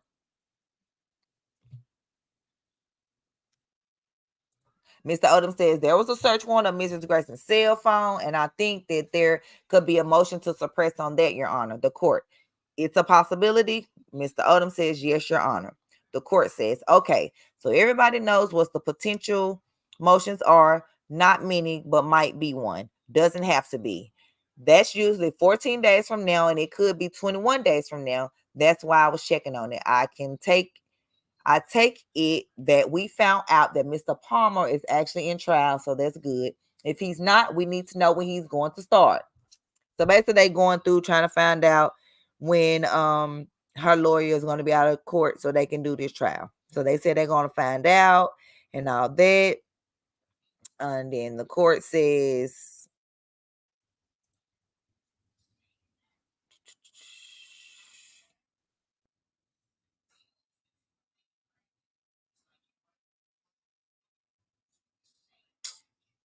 okay, so they had a date scheduled before I guess the trial was set to start, but they moved to remove that date because they basically was like, because everybody has the packet, so we don't have to have that actual court date. So then Mr. Show says, I think Mr. Odom said that they were in the process of getting some additional social media information and maybe a second round of discovery. The court said he did say that, but it doesn't seem to be relevant to the charges in the case. It seems to be only relevant to the point that might constitute cross-examination. Is that about right? Mr. Odom says, yes, Your Honor. There might be an admission that we might seek to put in our case, in chief. The court says, if you type on social media, I did it, but there are really good reasons that would probably be important. Mr. Odom says, yes, Your Honor, and those things are public posts. And obviously they need to review it to decide if they need any sort of motion. But we do plan on getting that together and getting that submitted, and we do not anticipate a motion that would come out of that. The court says, yeah, well, when is that going to be submitted? Mr. Odom says, Your Honor, we do have an email and a call. Well, an email into our FBI agent have not responded yet. Could we have 1 week from today to do that? The court says, sure. Mr. Odom, I don't want to overpromise a timeline, Your Honor. The court says, that's reasonable. You want the 2nd of November? So they go on and on. Because this was the court, the transcript when they went to court October the 23rd. So they were deciding on when they were going to court. And then let's see. They're basically saying on social media, it's just a lot of hearsay. See, and they basically focused on the audio and the video of her, what she was talking about for the murder for hire. That's all they worried about at this point. Now, if they need some cross-examination of some social media documents, they say they'll check into that if they need to, but they don't feel that they need to. And then the court says there's a bunch of hearsay stuff floating out there with people saying all sorts of things one way or the other. Mr. Odom says, yes, Your Honor, but I think the context is fairly important, and so I would rather turn over everything we have. The court says, sure, and they can actually get the same thing if they actually issue. Mr. Odom, I believe so, Your Honor, or I think they could possibly just scroll back through and see all the things. The court says, sure, it's available, should be available right now to anyone who wants to go look. Mr. Odom, I think it's more than available to defense counsel than it would be for us. The court says, right. That's what I mean. Anybody from the defense side who just wants to go take a look, they can go take a look. Mr. Odom says, I believe so, Your Honor. The court says, I think so too. We'll have to set a date for the final submission by the government of any further electronic information. So the court says, now the defense, like I said, it doesn't sound like it's going to be something that will be the focus really of the case. The focus will be earlier material. So the date that the defense asks for, the November the 15th to file the motions, we'll keep that. I said, but this is a social media case, and because I'm not familiar with the recent social media cases, there are special precautions that need to be taken in the case to eliminate inappropriate material submitted through social media by anyone. Do you see what I'm worried about? Obviously, we are all aware of the case that's going on in New York, and I don't know that there's a problem, but I point out because there might need to be something. So I guess something's going on with social media in New York. Yeah, they said we could enter a joint protective order and we could try to affect that. I don't like doing it because it's in an area I'm not familiar with so much. It's got some First Amendment related issues, but if the parties agree, maybe something that should be done. I just don't know. That's what the court is saying. So Mr. Odom says, yes, Your Honor. I think that topic that I haven't considered, we'll speak with the defense about that. So the court says, okay, it looks like Ms. Grayson, that there might need to be a conversation, as you pointed out on that. I don't know if there's anything we can do, but certainly don't want to raise. We want to raise it now and not later. So they're going on and on and on. They asked Mr. Ballin, you've got to coordinate, with your co-counsel. He said he spoke with Mr. Palmer about the trial dates, and he wants them to go ahead and set the dates. So here we are, we setting the dates, and they was asking about dates: January 29th, February the 12th, March the 4th, or March 25th. The court first was looking at the 29th of 1st of January, and then the judge said, that was fine, but then they was like, nah, we're gonna do the 12th, February the 12th. And then I think February the 12th was one of the people's parents' anniversary. Oh yeah, because they say, Mr. Ballin said, oh, I'm sorry, the court say it's Washington's birthday. And then Mr. Odom say, no, it's my parents' anniversary. So they don't have it on February the 12th. They decided to set it for March the 4th. So March the 4th, we are at March the 4th for court. As far as for the closing, anything that needs to be submitted, they set that for March the 4th. So now they say, okay, I'm gonna go down to, now they talking to them. They done set the dates. Y'all can go back and read the transcripts if you want to read word for word as far as them setting dates. We know the date, March the 4th. So now, excuse me. So now the court says, now, well, everyone understands what the issue is, and that's more of an evidentiary matter for a jury to determine. So that's probably how that will work out. Basically saying we're gonna have a jury trial. Okay, now that we've done down for trial on March the 4th, I want to tell Mr. and Mrs. Grayson we also set a final report date, and we always set a date for submission of a plea agreement, telling everybody that the court doesn't care if you plea or not. In fact, I often tell people you have a constitutional right to go to trial, and I don't have anything to do with the other. I really don't. But we do it because there needs to be some finality in terms of where we are at any discussion with the government. I don't even encourage discussions. I probably wouldn't talk to the government myself. I'm kidding about that. But my point is that it's really between you, your counsel, and the government, not the court at all. But we respect the fact that you've got to know if something is going to happen, and that's the reason to set it. So let's get the final date set. Your Honor, we've said that either the February the 9th at 10:45 or set it for February the 16th at 9:30. They said it for February the 16th. And then after they set for, I guess, to decide they're going to go into a plea February 16th, so they know if they was going to court. They didn't want a plea. They wanted to take it to court.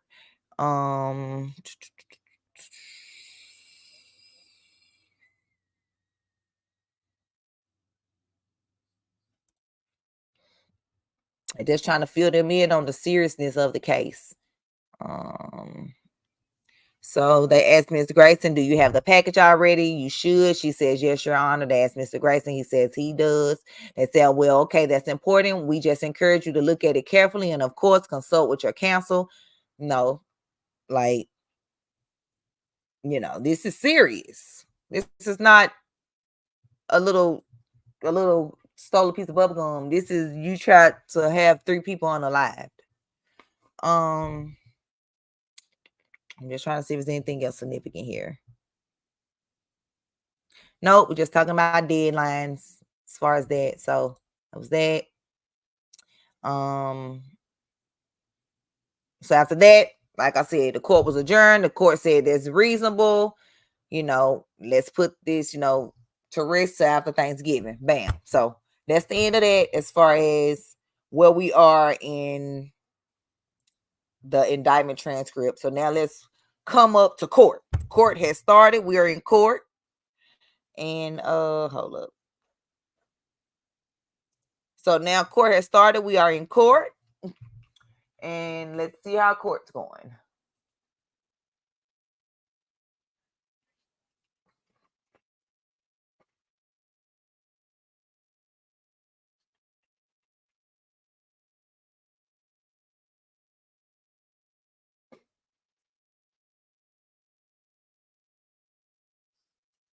Okay, so this is when they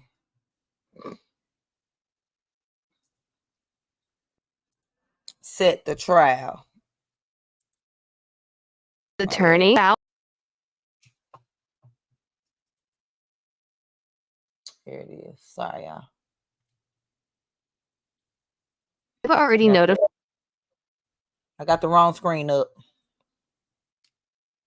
Remove. Taken the Rico case to trial, and trial begins March 25th. And Joshua Grayson's attorney out documents requesting a few things. The Graysons, who are scheduled to report March 18, 2024, are asking that the judge remove this date from the court docket. They've already notified the government's legal team, and they both agree that this date is not needed. Why? Because the Graysons are taking the Rico case to trial, and trial begins March 25th, 2024, and is expected to last approximately 3 days. Like and share this video, and make sure you're following our page. All right now. So we're gonna go to day 1 of the trial. Because I don't think they let people in. So Yeah, I thought this was crazy. This is what Sherelle did at Ash's house, y'all. And this is what made her mad, probably. This probably what made her mad right here, y'all. Know who this crazy, psychotic, 7-finger gremlin is today. So next, since I got the photos done, got these done in like 10 minutes, surprisingly. Now I gotta go and get a poster so I can write up what it is that I got to say.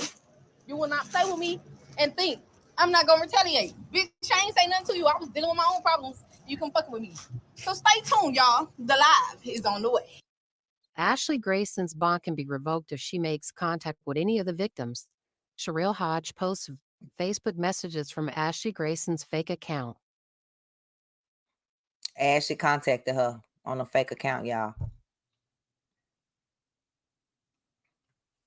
It's small. We'll have to pause. You have to pause and read Victim them. Patrick Tate claims IP address tracks back to Ashley Grayson's Facebook account that have since been deleted, claiming that Sherelle posted these messages from her Facebook page to one of her So she made a fake account Sherelle, saying it was for however, real, is stating but that it wasn't. Ashley created a fake page and posted these messages herself. The messages read, "Hey there, I'm Sherelle. I've seen you on Ashley Grayson's page a while back posting a GoFundMe. I was wondering if I pay you, will you speak with my lawyers saying that you took Ashley Grayson's digital recipe course and she scammed you as well. I will pay you whatever." Page was recently created.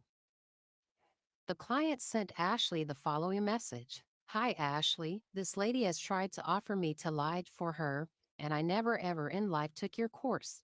I'm only inspired about your story by working a 9 to 5 to becoming a millionaire. Something I pray I accomplish one day. Anywho, I really hope this information helps you in any way possible because I don't lie, and I'm disgusted at how badly these people are trying to see you down. If I would have known these people will have come at me for you, I would have fought ass that day. I'm Who makes up truly fake sorry, and accounts I like pray acting they like stop somebody trying else? to attack you. I don't follow this lady or nothing. So I'm going to block her, but I wanted you to see for yourself how desperate these people is. P.S. Enjoy mommyhood. It looks beautiful on you." Do it. Oh, we ain't gonna show no baby.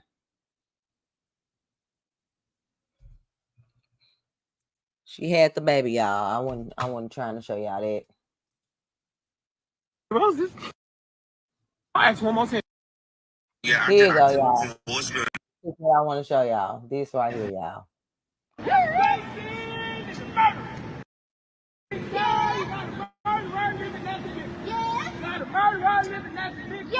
Here you go, y'all. I can't with Sherelle. No of her.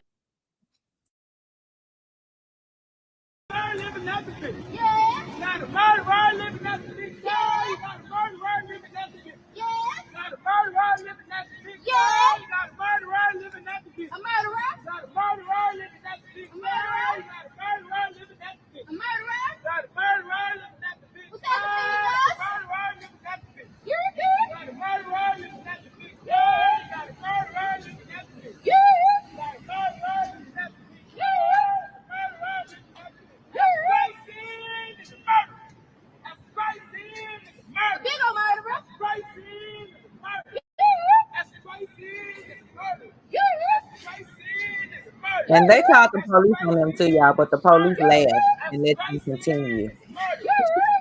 Said they not on their property. Here, Trey, go on out there. Show the world who she is. I'm straight. Yeah. Hey, where that lady at? I'm just gonna show y'all part of this, not all of it. They was out there for a while. Yeah, she's gonna pull up and get pulled on. Think. Damn, she wear a bad lace front. Federal bail. From the FBI, and she is living inside of the picture while raising her newborn child. Like that she stole. Attempt to get my friend killed. She's $30,000 in our bank account. She paid a little man to murder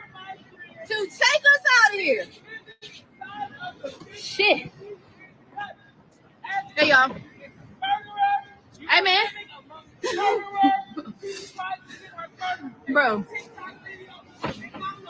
Hey, y'all. Hey, somebody send me some water.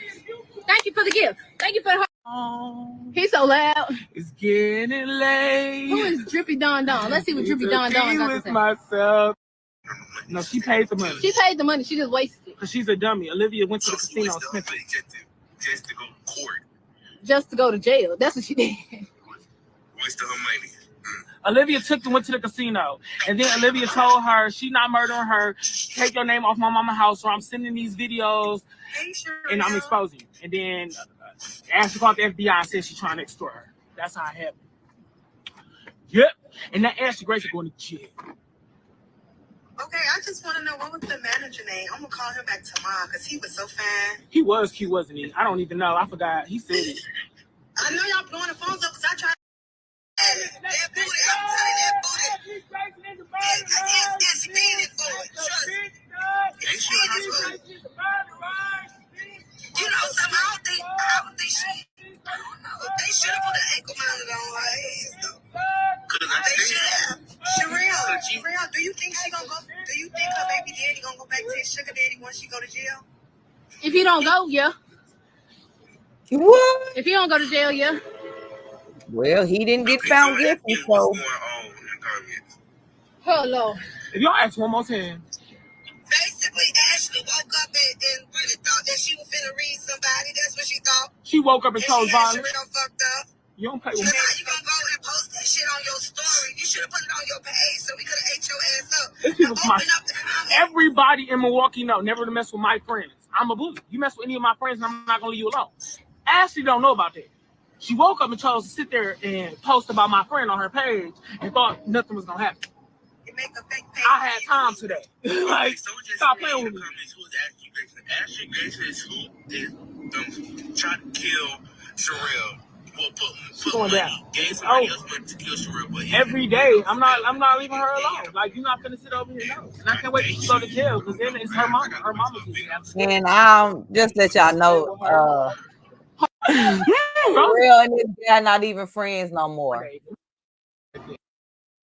What they can't do nothing. We're not doing nothing. After they did all this, they not even friends. Dude said it's not illegal what y'all doing. Y'all just can't do it on the property. I asked him, was that public sidewalk? He said that's private sidewalk. That's theirs, which I don't believe. And I'm waiting to see if police officers so I can ask them if the police say that's public sidewalk.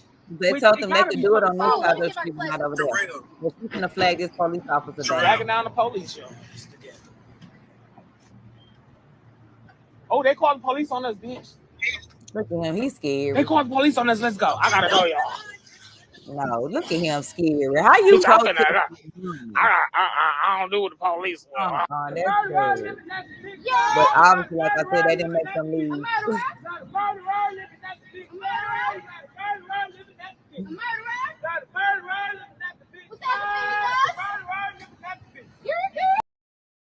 Okay, y'all. So that was it. I just wanted to let y'all see, like they doing this in front of this apartment. I think it's $5,000 a month to live there, y'all. I was like, they play too much. Wait a minute. I want to see the court.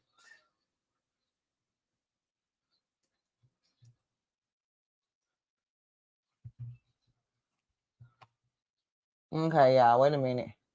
Here go the video right here. This is the update. This is what y'all been waiting for. I exposed the lady for taking people money for credit repair, courses, and things of that sort.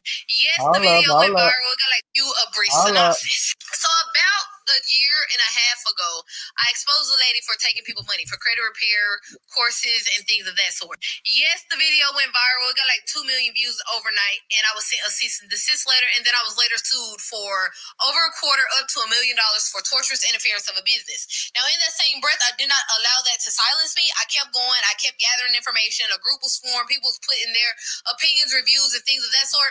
And we kind of just like dug into the person's life and kind of just exposed them for being the bad person that we assumed that they were. So fast forward down the line, we're in the middle of this lawsuit. The group that helped me retain an attorney, and we're fighting and we're going, right?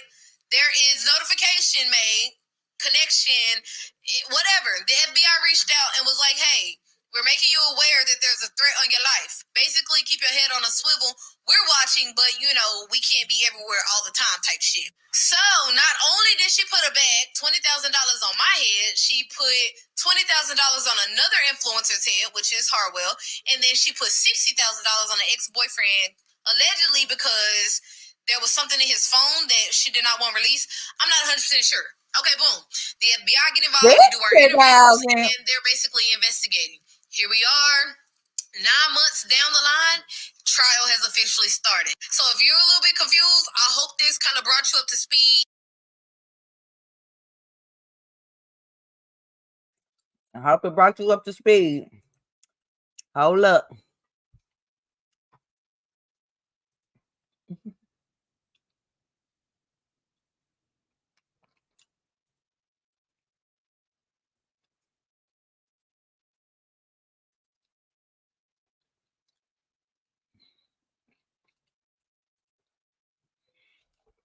Ashley's been quiet on social media for past days, and Joshua continues to post biblical rants.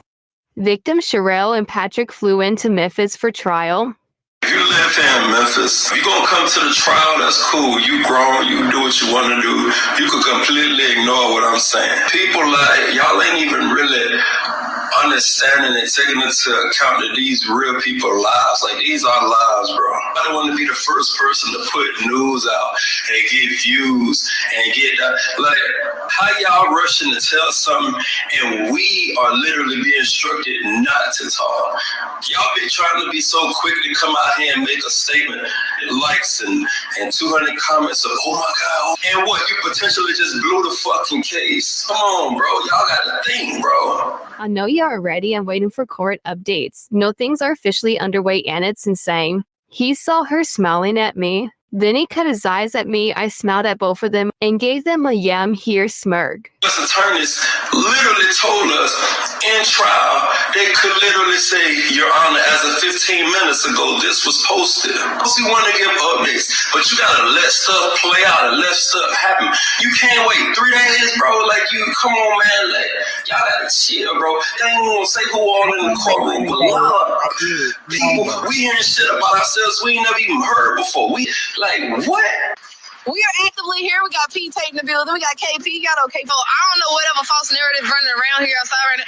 We outside because they are currently picking the jurors. So there's like 50-some people. We seen a hell of a lot of people up there. A little bit before 9. So the lady had us sitting on the 8th floor roof waiting, and they are choosing people basically. So we got to come back a little bit after 1. Just for a small reference, there's Olivia and Brandon's car. They in there, but I don't got no video of them. Patrick, how you feel? I'm great. They was pissed off at us because we standing here. You walked to us. We spoke like these human beings. I'm trying to speak. They told us to shut the fuck up. And they told us to shut the fuck up. He said, oh, fuck with you, bro. Yeah, so small update. Nothing happened. Like I said earlier, they were choosing jurors. There's a lot of people in there that they brought in. They have to vet, talk to, and figure out whatever it is that they need to figure out to choose whether or not they're going to be on a juror board. Nobody went into the courtroom. Even us, we have to stand outside in the hallway the entire time. So imagine me in them heels y'all see me in earlier standing outside the courtroom. We did get to see, like, you know, the prosecuting team. We got to see, like, the people of the court. Like, we got to see a lot of stuff, but as far as anything just happening, nothing happened. We're going back tomorrow, same time. Hopefully we get into the courtroom. But from the looks of it today, they still had a lot of people to vet.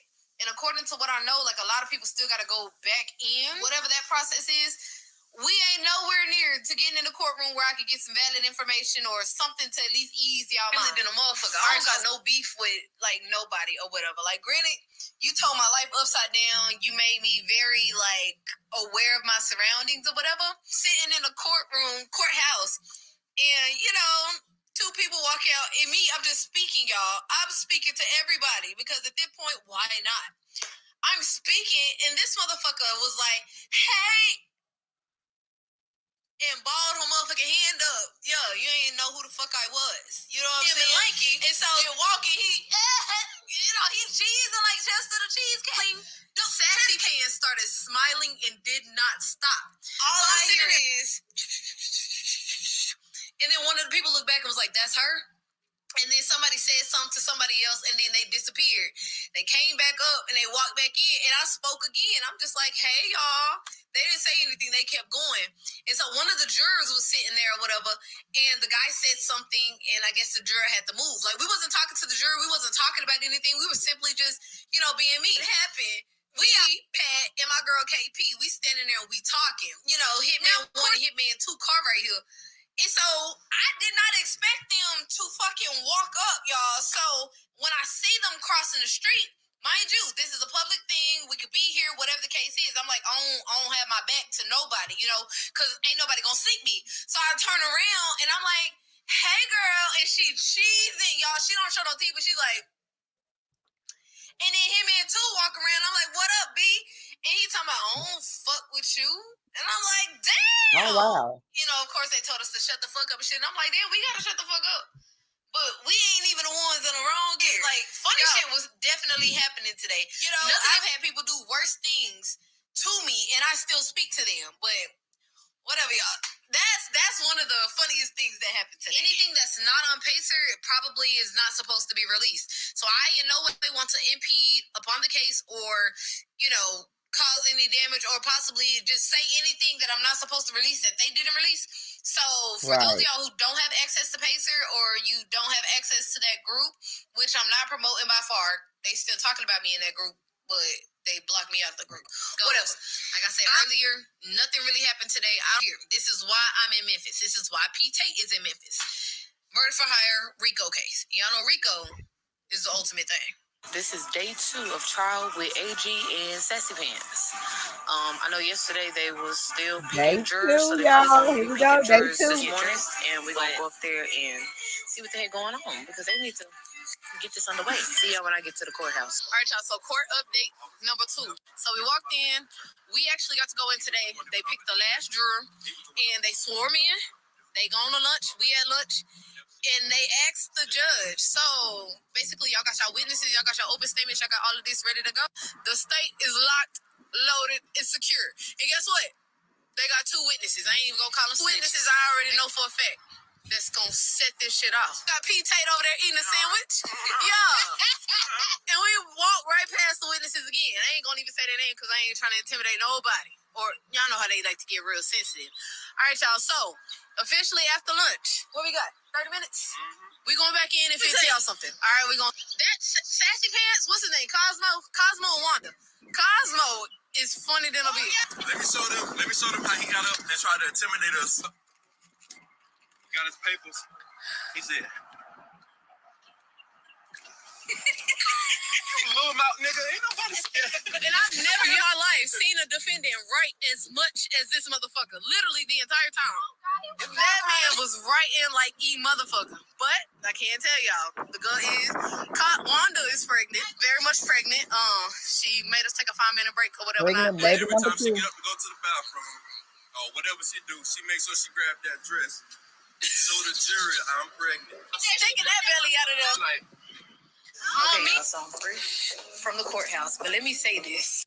And Bria, that jelly bean booty you got, you need to give that the fuck back. Or you need to take your ass to whatever doctor it is that did that shit and have them do it all over again. How your best friend a millionaire and your motherfucking lace don't even blend in with your motherfucking scalp? Like, girl, you just woke up that morning and just slapped that bitch on. You white or light bright, almost white, and your motherfucking lace white, but we can still differentiate the two. And then on top of that, not you trying to act like you don't know Patrick today, when yesterday you was all up in the motherfucking lobby talking about, come on, Patrick, you can give me a hug. Girl, Two-Face is at its finest. Yeah, you was in there with old girl, Wanda, and you ain't want her to see that you was all lovey-dovey and trying to be friendly with Pat. And possibly disown your motherfucking ass. Oh, y'all. But then, y'all know Wanda, Cosmo. All right, let's talk about Cosmo. Cosmo, why is you in the courtroom making all of these faces? Why is you in there talking about some, like, I heard you, bro. But I'm gonna chill out. I'm gonna chill out because the motherfuckers in the audience is funny as fuck. Then, y'all, I ain't gonna say too much, but I'm gonna say a whole lot. That girl, Olivia, P.O.P., hold it down. Y'all know, I don't even got no beef with Olivia. I never really had beef. I think it was just like the heat of the moment when I was talking all of that shit or whatever, but my girl Olivia really, like, what? with everything that I've heard so far, like, she really a solid bitch. And she really, like, she really cool as a motherfucking fan. Now, Olivia, if you watch this, I don't even fucking know, but, bro, you came to court just like a rock star, bro. Like, you on some next level, I don't give a fuck this bitch about to go down type shit. Like, you real life, like, that girl, like, and there was a moment. We all had a moment, you know what I'm saying? And I really feel for you in that manner. But afterwards, when you came back, you came through that bitch eating them up like Keith Lee. Oh, my spirit, y'all. Look, you had to fucking be there. You had to be there to see the shit, like, bro. And motherfucking Odom. Wish I could have been there in court. That man there know what the fuck he doing. That man came up in there with all the questions. And what I didn't expect to hear was my name or Patrick's name. But I mean, there wouldn't be none of this if there wasn't for me. Not to sound cocky, you know, but I'm just saying, you know what I'm saying? But nonetheless, man, this shit here got off to the best start of anything. Like, we got to be back there in the morning at 8:30 going against you. Why the fuck is you up here cheesing like a motherfucking chess cat? When I tell you every motherfucking thing that was said, all you see is them big ass fucking veneers. Like, what the fuck, bro? Like, that shit was insane. And Bria, I know you don't want your friend to know that you was all lovey-dovey and talking to us and all of that, and I get it. You know, you're trying to keep the money rolling, you possibly trying to get the child and everything else. Whatever. You should really just stop, you know, playing both sides of the fence. That's just my personal opinion of it all. But that's what happened today. Crunchy had badass edges, the best friend, and Bria, her motherfucking ass, motherfucking lace. And then you got Edward Scissorhands, who wears a suit, but don't put on a belt. And then y'all to seal the motherfucking deal. That was Scissorhands. Deal it up. You gonna see it. I couldn't laugh in there because I was putting like all this shit together. I was like, what is happening? I'm seeing right now, bro. Once they put all the shit in Pacer, and I don't know if they're gonna upload the transcripts or not. I'm not sure. All right, y'all. So my favorite part of the case was when they did like the opening statements, right? So the opening statements, everybody presenting what it is that they have and why the fuck we're here, right? So the United States, me, my team, they came through. They spit that shit out. They had a slideshow. Everything was going, right? The opposing team got up there, and it was so funny, but it's not funny because it's a serious moment, but it was extremely hilarious. This man got up here and was stuttering out his motherfucking ass. How are you stuttering on something that you wrote? Y'all know Ballum, whatever his name is. That I turned it right there, so motherfucking laid back. This him the entire time, y'all. This him. What are you doing? Why haven't we heard from you today? The dude that was actually like doing his opening statement for the defense was all like, excuse me, let me go back. Cosmo attorney get up there and was like, look, I ain't got no fancy slideshow. I ain't got none of that right there. What I'm gonna say is, this is a case of a man that was unaware. What? That's your motherfucking defense? It's pretty viable because why? You ain't in no messages, like that man said. You ain't in no video. But Josh's defense was he didn't know. Like this brief little break. They go up there, all the attorneys talking, they got some static playing, so you can't really hear them. And they come back out, the judge reiterates like, well, let's just create this scenario. You know, just because you see a black Impala and you know who that black Impala, you know, belongs to or who has access to it, does that mean that that person committed a crime? And so when they said that, you know, he looking like, what does that mean? He was like, yeah, so the best way to prove something, in my opinion, would be video. So if there's video and then you're able to tell or pinpoint context clues who it is, then you have a reasonable reason to give whatever verdict it is that you want to give. Yo, when that man fucking said that, motherfucking Cosmo was like, what the fuck? Olivia records a FaceTime between the two where Ashley was soliciting her for a murder for hire of 3 people. Still going. Yeah, no, we already been through there. Through there. It's gonna be real easy to get her. It's gonna be real easy. So that's how I was trying to see, like, with the money, like, did you want us to come out there, like, tomorrow, or like, I'm trying to see, because, like, well, when y'all gonna do the thing with Derek, because Josh gonna try to come here and see y'all do it. Okay, yeah. So y'all didn't want to do the half and half. Yeah, you better do it after it's done, but if y'all gonna get that done, like, as soon as y'all get that done, like, the next week, we can have an extra 5 on there. Cool. You don't want her hair, they just want her gone. You know what I'm saying? Yeah, get out of here. That whole come out here and just for over 100,000 people to see. Mm-hmm. You know what I was talking to Brandon? You know I was talking to Brandon about the Sherelle stuff. I was like, we need to leave her completely alone. Because there's too many eyes on her. There's too many eyes on her. You said that earlier, Josh said she got too many eyes on her now. And then the TikTok thing, because I was like, damn, it's just her right now. But if something happened to her, this going to be in front of everybody. Mm-hmm. And then it's going to be like, all of a sudden, she was making all of these and blah, blah, blah. Josh said that this morning. He said there's too many eyes on that girl right now. I said, well, it's not going down now. Yo, you thought that weak ass defense or opening statement them motherfuckers talking about you was a man that was unaware. Get your ass on the fuck where. So then of course the questions start coming in, y'all. They done brought in motherfuckers we didn't even know was on the motherfucking witness list. You know, the main question that everybody's been asking. I'll give y'all more details about that a lot later. I gotta get permission to see if I can go ahead and tell you. But he did tell me I could do whatever the fuck I want to do. Video, y'all. That's pretty much like the gist of what happened today. Them people are so unserious. Like, literally, Wanda and Cosmo sitting in the damn courtroom like this. Throwing kisses at each other. His little sassy ass. What are you doing? Sit the fuck down, bitch. And act like you fucking scared for your life. You get what I'm saying? Y'all sitting over there squishing each other's nose. You done walked over to your girl doing this on some. You fixing her hair, you big sass pants. That was something? Yo, they asked O-Dog. They was like, so have you ever like done her hair before? And she was like, no. Clearly she hasn't. Olivia bullshit ass opening statement about her coming all the way out there to motherfucking do your hair. You knew that shit was fucked up. Hold on. That right there. Man, for those of y'all talking about whoever got Leslie Ballin is going. Wow, so Olivia ain't even never done Ashley hair before. It would make sense because Olivia do high hair. What's that man name? Palmer? Scott Palmer? Yeah, that's who she got up there as the first man. Then it's another dude, some other guy that kind of remind me of that motherfucking alien off American Dad. He the second lead. Oh wow. Ballin' the third lead, but he ballin' backwards. That nigga ballin' backwards, he leaning so motherfucking back, you thought he was in the bed. Think about it.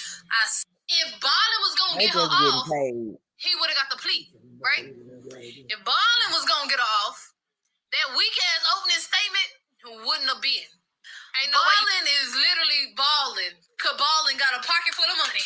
But if y'all was in there and y'all was witnessing the facial expressions that I was witnessing, Ballin was like, I don't throw my hands up, baby. Bitch, I asked y'all what happened, and y'all told me nothing. No, sir, I am not Houdini. You will not make a wish, and I grant it.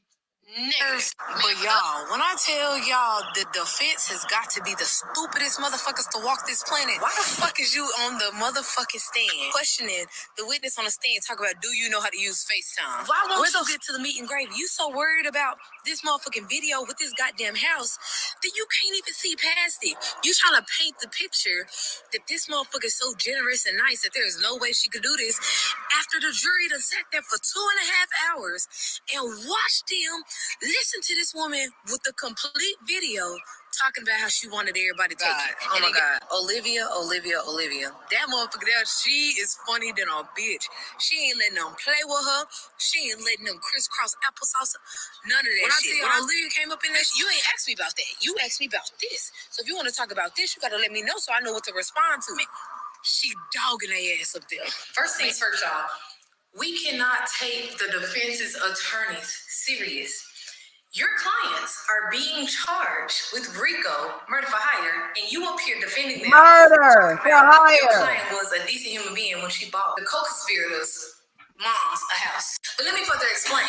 So he was like, well, are you angry because you didn't get the house? First off, bitch, what does that have to do with murder for hire? Talk about the facts. Get to the meat and gravy. Like you said that, you were mad and you went on a rant, you this and you that. Sir, come on, get with it. And y'all, the entire time, Olivia up there like, yeah. So why didn't you talk to her about it? I would talk to her about it when I got ready. When you got ready, what does that mean? That I would talk to her when I got ready. I'm not on your time. I shouldn't have to do it when you tell me to do it. So then the man get to running down text messages, y'all. The same text messages that the state had already put up there. Mind y'all, there was a brief intermission about whether or not they could include it or whether or not it was duplicate information. Sir, if they've already proven everything without a shadow of doubt, why are you going back through these messages? And I know what you're going to say, cross-examination, which is fine. They pull the messages back up and do not even allow her to read it until she got to one little specific part about her being pissed off and just some dumb basic shit we already knew that was on the internet. Now, what threw me for a loop, y'all, was when they played the motherfucking call that Wanda made to the damn FBI. Before they even got to the call, y'all, they had already ran down every text message between them before the M for hire and after the M for hire, right? So why we get to the call and this bitch did nothing but lie? Why the fuck does your call to the FBI incriminate yourself? Why are you sitting here telling these people they are threatening me all day, every day? The people on the internet are bullying me. Like, this bitch went on a snitching rant.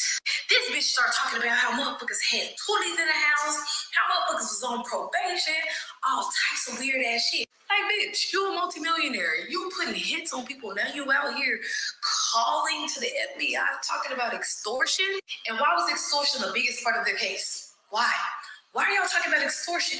The witnesses are not on trial here. The motherfuckers that are on trial are right here. Defend your fucking clients. And y'all ain't gonna lie. I made a video on lunch earlier and said that Ballin was in that sleep.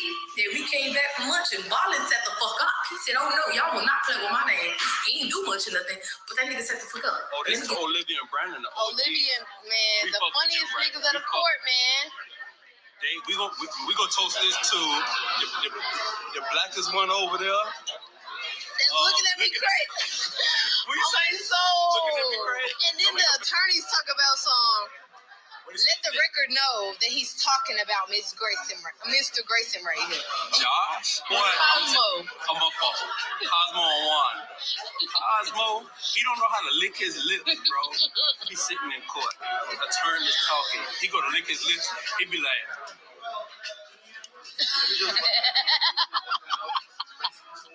No bullshit. No bullshit.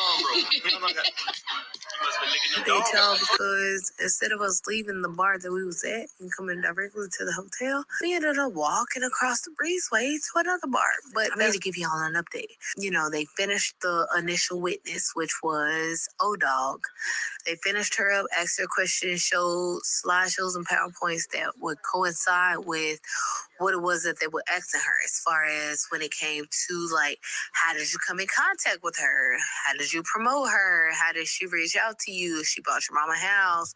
Why did she buy your mama a house? Things of that sort. The defense attorneys got up, and instead of them asking about the murder for hire, these motherfuckers wanted to know more about the house. And in my mind, I don't know what the fuck going on, what their angle is, or whatever the case is. If you facing this serious ass charge that's at the forefront of motherfuckers' brains, why are you sitting here talking about some damn house that you bought? And if they wanted to kind of paint the picture of O-Dog being like an angry person because Wanda's name was still on the house. But it's just like, regardless if her name was still on the house or not, how can you justify saying that you wanted to off people because they were bullying you?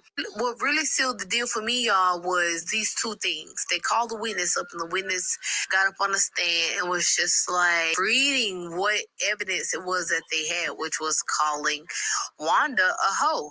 So the attorney was like, basically what you're telling me is this person right here is a hoe. And he pointed to his own client. So after this man was basically calling his client a hoe, they bring more people up on the stand. They ask him more questions. They're only here because the United States government brought a case against somebody for murder for hire. The defense attorney was like, so how do you make your money? And she was like, social media. Social media doing what? Hair. So you do a lot of hair? And then they transpired over into the defendant made all this X amount of money and you did it. In my opinion, and based off of everything that I've heard everybody say, Baalil should have been first leg, point period blank.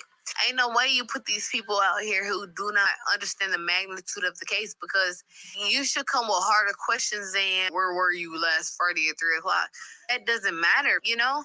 So, like, as I'm watching the defense attorney get up there and ask repetitive ass questions, the the witness is just answering the questions like, I just told you that, or you just put that up a few minutes ago with the state, kind of make them feel dumb. So, like, you sitting in here, you bringing your witness, you bringing your second witness, and your second witness is dogging you even more than the first witness. You ask him to describe the defendant in the room, and he sits there and says he's the blackest person across the room. Now the attorney's going to step into place and talk about some let the rest show that identified the defendant. But my key points of the entire situation for day 3 was the fact that they put hood niggas on the stand to witness, and hood niggas gave hood nigga answers. The person that was leading the cross-examination didn't even have 10 solid questions as to what it was that he was going to ask. We did end up getting in trouble today because somebody watched my video that I posted on break and then turned it in as if I had a phone. They in the courtroom talking about which one of y'all got a phone. How we going to get up here with a phone? We got to go through the metal detector. Court was courting today. Defense was on their side. We'll pick up with that tomorrow. The state was examining the agent that's on the case. I know the evidence that we have and that the agents have is like pretty solid. So in my opinion, I don't think y'all got too much to worry about. But in my opinion, with damn near 6 lawyers hired, you're shooting for more than just taking the opportunity home. Like, you know for a fact, TDO incriminates you with the decisions that you made. It's like, if I'm going to go down, I'm going to take everybody else down with me. And then everybody else that you take down with you just happens to be the witness. But honestly, I wouldn't be opposed if the witness didn't go down because, bitch, you plotted that shit on your own. You feel like motherfuckers was out to get you. All you have to do was just fall off for a little while and then come back stronger than ever. You wanted to be the asshole. So here we are. We're going back in tomorrow, trial 4, and we're going to see how it goes. Go away? Never. Oh, O-Dog testifies. B-Dog gets up there, right? He walk in, gangster, crippin' shit. Like, I ain't even gonna hold you. When I tell y'all, like, Memphis, when people was describing Memphis people to me, Brandon is Memphis people, man. Didn't get up there and play with them. Like, I thought Olivia was gonna get up there. You know, she got up there and popped her shit too, but for him to get up there and do what he did, y'all, like, them niggas is solid in my motherfucking book. All right, so B-Dog get on the stand. Violent get up. Then he get to ask them questions about, so you didn't know what was going on. Do your wife, like, make money on social media? How many people she got? How much money do she make? B-Dog up there like, I don't fucking know all of that shit. And so Bottom was like, so did your wife file taxes this year? And he was like, I don't know. He said, so y'all don't file joint? Nope. Then he proceeds to say, so you don't really know a lot about what your wife does, right? And B-Dog was like, and basically, he was like, so y'all sleep together, y'all talk together, y'all get up and eat breakfast together, y'all go out and have fun together. Why the fuck B-Dog said, yeah, and we take baths together too? The attorney responds, so y'all ain't talking about tax returns in the bathtub, are you? He was like, maybe. When I tell y'all this shit was so hilarious, so they finished questioning him. B-Dog get down. They put the agent on the stand, you know, just ask whatever questions they gotta ask the agent. Fast forward to today. Today was the time for them to finish up whatever interviews that they had, which Harwell got on the stand. Now, it's a narrative going out there like Harwell got up there and put on a motherfucking show and she just showed out. No, they asked her 9 questions. They pulled up some emails and some statuses. Now, one thing Harwell did do was prove that motherfucker was crazy than a bitch. Like, girl, if she blocked you, why the fuck is you out here making all these damn emails to get in contact with her? All right, y'all, so piggybacking off what I just said, Harwell got on the stand. They asked her a few questions about her reputation, her occupation, and things of the sort. So after they got the logistics out and made the jury aware of who she was, it was time for them to pull out the shit that'll make Wanda look like a lunatic. So they put out the very first piece of evidence, and the piece of evidence was Harwell inboxing her, basically saying, like, I'm a really cool person if you get to know me, blase, blase, woo, woo, woo.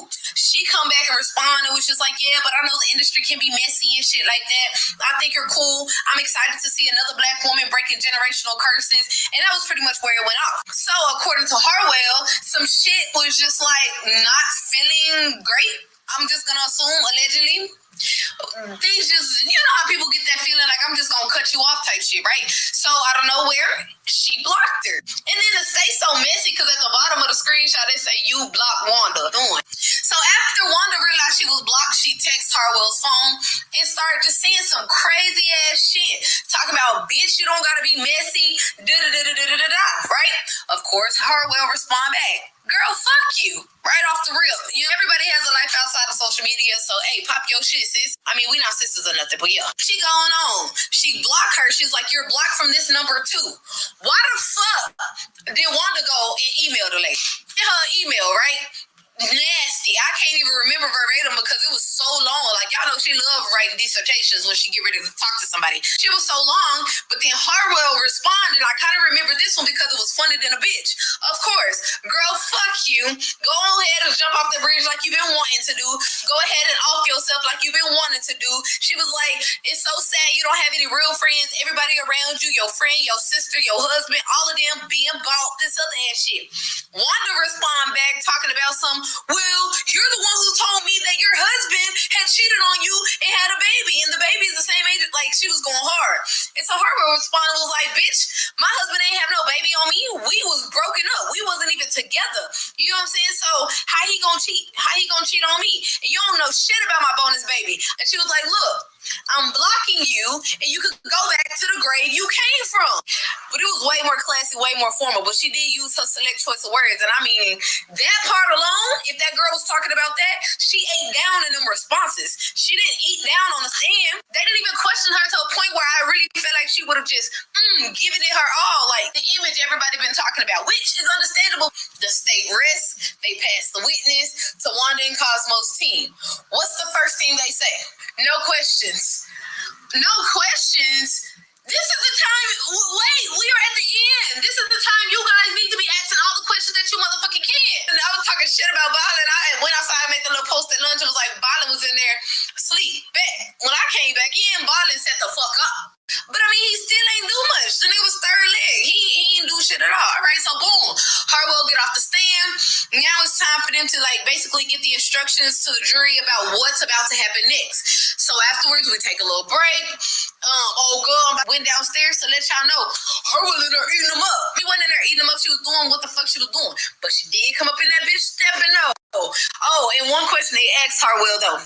It was like, so what are red bottoms? Bitch pulled off her shoes. These right here, Christian Louboutins. You know what I'm saying? That was the classiest clapback ever. I ain't even gonna hold you, Harwell. You cold with your motherfucking word though. So when she leave out, now it's time to just like let the jury know what's going on. It's time for closing arguments, right? We get our little break. We in the hallway. The state come out. I'm like, yo, you ready? He's talking about, no, not at all. I'm like, you better be. You know what I'm saying? But come back from our break, y'all. It's time. The state go in. Wham, bam. Thank you, ma'am. This is what they did. This is how they did it. The money was for this. This is where they went. They came all the way back. They drove down there. Like, they ate it up. Basically, the basis of everything that's on the internet, as far as the videos, as far as her taunting the FBI, all of that shit, they presented it like, and it was like, not only did she want Harwell, she wanted Sherelle Hodge and Patrick Tate. What did they do? You know what I'm saying? What did they do to deserve to be taken off this earth? She did say, like, yo, I'm gonna give it extra 5 if you can go get that bitch. Now it's time for Wanda and Cosmo's people to get up there and motherfucking defend them. Make a closing statement. Now y'all remember, the closing statement is the impact you leave on the jury's mind. So now it's time for the little bitty mini buff dude to get up there, right? He gonna do the closing statement. First thing off the rip, y'all, he don't even know where half his motherfucking evidence is. He's sitting over here talking about, I got these text messages, but for some reason, I left one of the pages at the room. So the motherfucking judge, like, so that means you can't use it. You know, like, we need complete context. And of course they telling them like the state already submitted what it is that you're trying to show, but he over here talking about some, no, I want to show these because these will have the emojis. Bitch, the message is still the same. The context of the message is still the same, emoji or not. So it's time for him to start after he finally get his technical issue out of the way. Why the fuck they got Wanda over there working the damn thing? You are the client. You're supposed to be sitting back and allowing your attorneys to do what the fuck they need to do. But you over there working a slideshow in your own defense. So after they set up the slideshow, he get his paperwork. He proceeds to read from this paper. Ladies and gentlemen of the jury, I want to appreciate all of you guys for coming out. I know that you guys are going to do the right thing, and I'm going to sit here and I'm going to prove why this is a conspiracy conspiracy. Decided I'm going to prove why this is extortion. Sir, you stuck on extortion. Please address the topic. At the very, very top of everything that's going on, it says Rico, murder for hire, and you talking about extortion. You over here trying to pin a case against motherfuckers who are gone. They witnessed and they're gone. Stop talking about them. So, like, quite natural, he starts off talking about the house. Yeah, my wealthy and nice client buys her a house. And that's not enough for her. That's not enough. She wanted more. It's greed, I tell you. It's greed. But in my mind, I'm sitting here like, bitch, we wouldn't even be getting to the extortion, even if there was an extortion, had the motherfucker not hired them for what she hired them for. But he carries on. He was like, no, the real problem is, O-Dog is mad. She's mad because she has her name on the house along with her mother's. Was it not good enough that she gave your mother a house? And then let's get to the video. Let's get to the video. So in the video,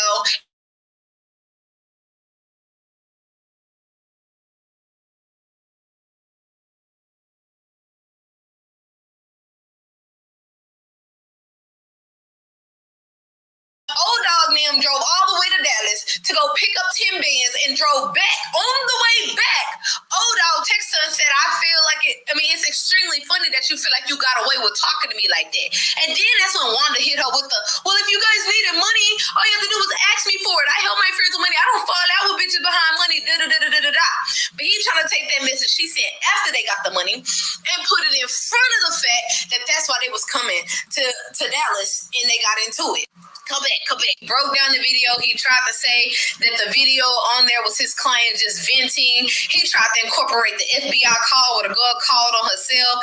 And it was just like really mind-boggling to me because y'all as attorneys, like, I get what you're trying to do. Like you're trying to defend your client. But an open and closed case like this, you should have pulled something else out your motherfucking head. You should have pleaded insanity. You could have did anything. So anyway, boom, he sit the fuck down because all he cared about was extortion. I know at the end, you guys are going to find my client, Wanda Nelson, not guilty. That's all. And let's not talk about the weak-ass motherfucking slideshow, but that's a different story for a different day. So now it's time for Cosmo's attorney to get up. He talking the same damn thing. My client is clueless. How many of y'all are in relationships and you don't know what your other person is doing? Huh? That's one damn perfect marriage, and you're doing a hell of a job. Because then you turn around and you say, yeah, my wife doesn't even know what I'm doing, but she knows I'm in trial. She knows I'm in here doing this. I said, so she knows what the fuck you're doing, sir. What point did you just try to make right there?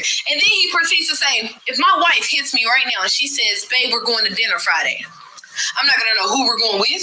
I don't know where we're going, and I don't know the time. So if you can tell everything about whatever it is that your significant other tells you, then you're good. I'm trying to paint Cosmo out to be the person who was just oblivious to everything that was going on. But now it's time for the state to do a rebuttal. Autumn, if you watching this, I really thought you were black at first. I honestly thought you were Brandon Becker at first, but then I was like, oh no, wait. He don't know what you got going on. He just but anyways, he get up on the stand and he was just like, so I heard what the defense was saying in their closing statement, and that could very far well be from the damn truth, basically. This man had a closing motherfucking slideshow, PowerPoint style. He told me, so let me run y'all through this one more time. He said, so they formulated this plan to take 3 people off the earth. But let's slow it down. These two have never met in person, talking about Harwell and Wanda. You form this crazy ass relationship, then you get pissed off because a TikToker makes a video about you, and then you go basically on a crazy ass rant, right? Then he proceeds to get through the thing. He was like, in this video, she says alone that she wanted Harwell gone, and she was gonna put an extra $5K on there. But as you can see, the defense is trying to say that the money that she gave them was because of bills. But the message and the context that they're using was after they had already received the $10,000. So what are we doing? Time traveling? So then he goes on to say, the defendant, Cosmo, is over here saying that he was clueless. But there's several instances where he's not. Why? Because counsel for Wanda, counsel for Cosmo is over there saying, how are you going to say that my client, Cosmo, knew what was going on based off of the his wife kept saying his name. He said, okay, so you want to use that context, right? If you're telling us that he could be credible because his wife said, well, my husband said if y'all ever needed anything, all y'all had to do was come to us. We help people all the time. Well, we can't use that same logic from there into the fact that she said Josh said this and Josh said that and Josh said too many eyes on her, da-da-da-da-da. We don't need to use it at all. Can't try to use it to defend him, but turn around and use it and undefend him. And then the man did the classiest. And this is why you guys need to find them guilty. Thank you. It set the fuck down, bro. So then we get a little break again. They send the jury out after they give them instructions because now it's time for you guys to deliberate. Go into the hallway. I'm standing there. We chit-chatting in the group. He comes out. He's like, I do. I was like, you did good. It's my turn now. He's talking about you ready to go. Tag me in, boss. That's pretty much the gist of what happened today. They're deliberating, but they're probably at home now. We got to be there in the morning at 8:30. Hold on, y'all. I got one more thing to tell y'all. So the shit was like over and done. They sent the people to go and rest before they gave them deliberation instruction. Fuck, these people submit a motion for acquittal. In order to have a motion for acquittal, the government must not meet their burden for the charge that they filed. The judge said, well, according to the rules, the government, the state must meet their burden in order to file this charge. And from what I see here, they did that. So I'm going to have to deny your request. Cosmo attorney said the same thing. He was like, I'm going to have to deny it. So then the state and them, you know, they do their little phase, whatever, back and forth. And they talk a little bit more. The jury comes out, they get their instructions, and then they go back in. Why this bitch saying, Your Honor, I want to renew my request for the acquittal. I'm going to deny it. An acquittal? Then Cosmo attorney gonna say the same. I want to renew my request. Denied. My opinion, judge mine was already made up. My opinion. March 29, 2024, Ashley Grayson was found guilty. Joshua Grayson, however, was not. Sentencing for Ashley is scheduled for July 12, 2024. What's up, y'all? But firstly, if you in Memphis, come by with us tonight. Cause we going crazy. I'm gonna tell you something. All Found the people that was talking guilty. like, oh, I can't wait, da. And the craziest thing is that bitch can't even brief her people. She can't even brief her people at all. Yo, y'all don't understand what happened to Olivia. Wow, They she not couldn't even tell her cousin that she got found people that was all guilty. on social media acting unbothered, all that stuff. Them folks had 6 Well, I'm attorneys, telling 4 y'all. attorneys and 2 something. 4 attorneys and 2, what was it, experts or something? And 2 experts. Yes, Josh had 1 attorney. He was cold. He got him off. He was cold. For them to say that they ain't got no Josh worries got off, and y'all. not being investigated. Y'all think he gonna wait on her? What they was trying to do. They were trying to save their public face. Because if they found innocent, then okay, cool. Now they could come back and say, yep, I told y'all I was never worried, never da. But then they go to prison, then they don't even have to face the backlash and the downfall of their social media empire. Like, look at that's hard what I'm texting me right now. So family, I'm gonna hit y'all in a little bit. So it's like they was trying to save face, like, oh, these people lying, these people da, ain't nothing going on, we not being investigated. No, y'all just Was trying it to worth save face. it? The judge told her, you are invisible. When you leave this courtroom today, there is no more presence of you anywhere. Invisible. No more Facebook. He said, don't go on TikTok. There is no more websites. There is no more business. There is no more none of that. That girl should have had a job. Because maybe she could have said, okay, can I go to work? But no, so the fact that they made it so important that she works from home so she can, go anywhere, do whatever she need to do, the judge said, okay, you are on house detention with an ankle monitor on. That girl got a bracelet on. Ankle monitor. She's confined to the house, bro. She can never go back to the castle ever, bro. The judge told her, when you leave Memphis today, you go back to Texas. You don't even understand the circumstances. You can say what you want, I don't care, because it is what it is, and we going crazy tonight. So if you in Memphis, come party. But like this, like my life. The person trying to kill us, she could never go back to it. The judge said, when you leave Memphis today and you fly down to Texas, that's your last flight. When you fly back home, You can't even go to Josh High Rise. You go back to Dallas, Texas, fly to Dallas, Texas. You go to Fort Worth to your house, and you can no longer leave there ever until it's after you have your baby. You can make your hospital appointments, but you can't. And I'm not saying she can't leave Fort Worth. She can't leave the house in Fort Worth. She is in prison at home. Imprisoned at home. And she came until she give birth in June. She only in Fort Worth until she give birth to that other baby. When she give birth to that other baby, she go to get sentenced. She got to come back to Memphis to get sentenced, and then she go straight to prison. The judge was like, she's facing massive time, so we need to ensure that she won't flee the country. Substantial sentencing was his Substantial sentencing. That's what when we first met. When I moved from Austin, Texas, the house that I was living in, the house that her and Paul bought in Fort Worth, that's what she got to go back to. She can never go back to the castle because once it's time for sentencing, then she gone. So she can't go to the castle. The one that she kept running down and talking shit and bragging and trashing. She said, Yeah, gotta take it away. $200,000 house. My ring costs more than your house. I'm living in a castle. I got an elevator. You can't ever get in your elevator. Literally, you can't even go get your baby stuff. Listen, I'm gonna tell y'all what Josh did. So Josh had his arms around her, right? Josh had his arm right after he found not guilty. Oh, he done. And what? So Ashley was found guilty, right? When they said guilty for Ashley, Josh was like, he was turned. He was like, oh shit. When they said, Josh, how do you find a defendant? Not guilty. He done sat down. So he went over to hug up on her, right? He was hugging up on her.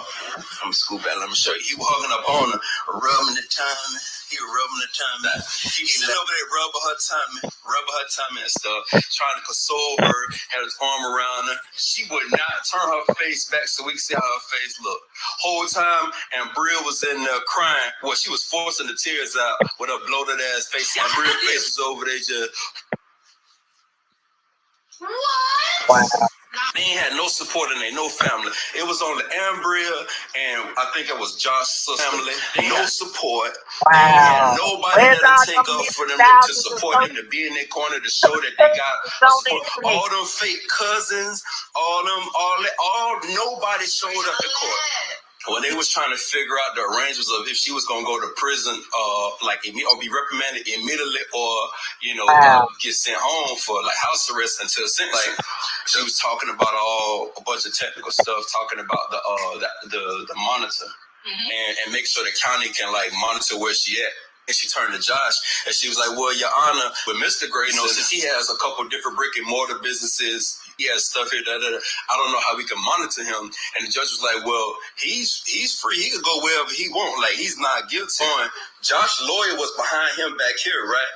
So Josh was all fake, like fake stern and everything, right? Like he was so hurt, heartbroken and everything because his wife going to prison. And then when the judge looked at his lawyer and said, Mr. Shaw, Joshua was found innocent, right? Josh's lawyer was like, yeah, he was. Josh turned back just like this now, just like this. Josh was rubbing her belly, consoling her. Josh turned around and was like, that boy knew what time it was from the beginning, and he played his role real well. Ashley had 4 lawyers, 3 lawyers and an expert. One of the lawyers was the biggest one in Memphis, like the most expensive money can buy. Man, he fucked with me and Sherelle. Not on some personal stuff, but he came down like, he was like, hey, good to see y'all. Dapped us up and everything. Like Sherelle was like, hey, you would have won that, ain't it? You would have won this case, saying they should have had you first. He was like, shit, that ain't my case. And it's so crazy that so many people on social media, and I don't care to say, oh, where y'all at now? They kept saying, the judge kept telling us, the other lawyer, he should have been the lead. Of people saying, oh, y'all just trying to get clout. Oh, y'all not even listed on the indictment. Y'all don't even understand. This ain't no clout. We literally in court, and I'm telling you, more than 30 times they speak of our name. We are the whole conspiracy. Right. I'm literally watching the video where, like, they look, and y'all be saying, Sherelle, stop talking because you talking too much and you gonna ruin it. You all on TikTok. You can't wait to get on TikTok. Y'all don't even understand that literally, if you watch the video, the girl literally said, we're not going to the K word, I double hockey sticks. Yeah. We're not going to unalive Sherelle because it's too many eyes on her right now. And my ex, I'm going to let him live for a little bit. My first time hearing that, and I think that was probably Sherelle's first time hearing that too. On that same FaceTime video, I don't know if y'all really paid attention. They was like, she was like, I'm gonna let my ex live for like a year. So we just set that up to while we in Jamaica or something. All this stuff is playing in court. They testifying and giving testimony about us in court. They're literally saying, okay, not right now, but we're not saying it ain't gonna happen. What we're saying is not right now. So it's hard to prove intent, but it did go towards the case. This was a win for everybody. It did go to the case because it's the intent. You say, Taco, but the reason why we weren't on the indictment right now is because it would have been so hard to prove because she got too much attention. But if we could find a way to get her without all the attention, we still gonna make that happen. Yeah, I'm gonna let him live for like a year, but we gonna circle back around. It was like, if I could have somebody get that nigga tonight, 50,000-60,000, like I'll get him tonight. Yep. So it was hard to prove intent enough for the indictment. However, it was enough to get them with a guilty verdict. I'm saying, like, we literally in court, bro, like, and we have to speak at sentencing. Like, we both have to speak at sentencing when they get sentenced because we're a part of the trial. The judge literally said, you're guilty because of this person, Derica Harwell, who came in court stepping with an H. She came in court stepping. But you're guilty of the one that we could prove for this one. However, moving forward, you have strict no contact rules against all of the victims in the case. And he still said, and that's for Derica Harwell, that's for Sherelle Hodge, and that's for Patrick Tate. Like, we're still victims in the case. It's just hard to, like, it's hard to prove intent. Right. It's a win for everybody, bro. It is. Look, you said she definitely was a win on herself. Damn dummy. That was his main. He shouldn't have never done that. Neil Oldham, so cold. The attorney for the FBI, so cold. The defense said that, so they was like, who would call? Look, this is exactly how it happened. He was like, who would call the FBI on themselves? That's what you're not thinking about, jury. Like, nobody's thinking about that. Why would somebody call the FBI on themselves? That's stupid. It's stupid. Ashley was like, you literally calling yourself stupid. You literally calling yourself stupid, bro. I knew Ashley was going to be guilty when her attorney called her a hoe in court. In court. Talking about that hoe right there. They played the video of Olivia was like, I'm going to finesse that hoe. The one who started first. He paused the video at that part after Olivia said that. And he was like, is that the hoe that you were going to finesse right there? Why wouldn't you say, when you referring to such and such, were you talking about Miss Grayson? This man said, is that the hoe that you were going to finesse right there? Everybody laughed. And Bria laughed too, but she tried to catch herself. She was like, nah. When we walked in the courthouse, we walked in the bottom floor, first floor, or the basement or whatever, going through security. And Brill was on the other side of security. She had already went through it. She was waiting for her stuff to come through the conveyor belt. When I walked through the metal detector and I walked around, I stood at the end, and Brill was probably like right here from me. I looked, I said, oh, the infamous. She was like, hey, Pat. She walked over to me and gave me a hug. I was like, oh, I ain't want to reach. You know, I ain't know where you stood. Because I know she fuck with Ashley. I know that show, no matter what, you her blind puppy dog. So I'm like, I said, hey, I ain't want to reach. She's like, no, it's okay. I give you a hug. It's okay. Spoke to Sherelle and everything. And then turned around and said, bye, y'all, and walked out. We getting, but see, what nobody down there but that Bria. The next day, we get down up in the courtroom. And Bria sat on the road that they told nobody that they said nobody supposed to sit on there. So I tried to tap her. I'm like, hey man, I said, hey, Bria, you might want to move. I said, I don't want the security to come say something to you. That girl ain't even look back. She ain't budge.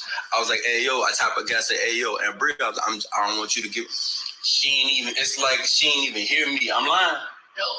Josh looked up and was like, hey, sis, like, when you're in front of her, you show her all the love in the world. When you're in front of her, you showing love, da-da-da-da. But then when you behind the scenes, you show your real side. Like, and Bria didn't even cry for real. You was in court all week. She was pushing them fucking tears out. Sentencing is on July 12th, and we will be back. So she home just long enough for her to have birth. She on house arrest You said, can y'all tell us what Derrica's testimony was? Derrica really, that's why I don't understand why old girl hurried up and ran to Facebook and was like, oh, Derrica ate them up. Derrica literally came into the courtroom. She was stepping like a motherfucker. I ain't gonna lie. She had it on. She had it on. She had on a suit. She didn't even have a suit coat. She had on a suit coat. She didn't even have her arms in it. She just had it tossed over the shoulder with the big earrings, stepping with the red bottom. But her testimony wasn't much because they really asked her, they was like, oh, could you confirm who this is? She said it was like the government, not FBI. They was like, okay, Ms. Hallwell, who did this email come from? And they was like, this, da-da-da. She was from Ashley. It was like, can you read the email? She was reading the emails and I'm going back and forth, da-da-da. Hey, yo, Derrica said some shit and some emails to Ashley. Woo! Said, bitch, go fucking kill you. Go jump off the bridge. Fuck you. We all know you one deposit away from killing yourself. I said, damn. Yeah, Derrica, it wasn't really much of a testimony. We all expected for her to come in and pop it and, be emotional and really speak it for real, but they didn't really dive into how did that make you feel, how did this affect your life. Literally, like they didn't even, and y'all know what's crazy, basically the three main, aside from Olivia and Brandon, the three main witnesses, their defense didn't even cross-examine. Like after the government said they side, I'm talking about they talked to Derrica and they putting all this stuff out and they boom, boom, boom, boom, boom, boom, boom. We thinking like, okay, all right, let's see what they finna try to come with. The defense stood up and was like, no questions, Your Honor. But yeah, like it wasn't, but they didn't cross her when the FBI got on the stand. They didn't cross them.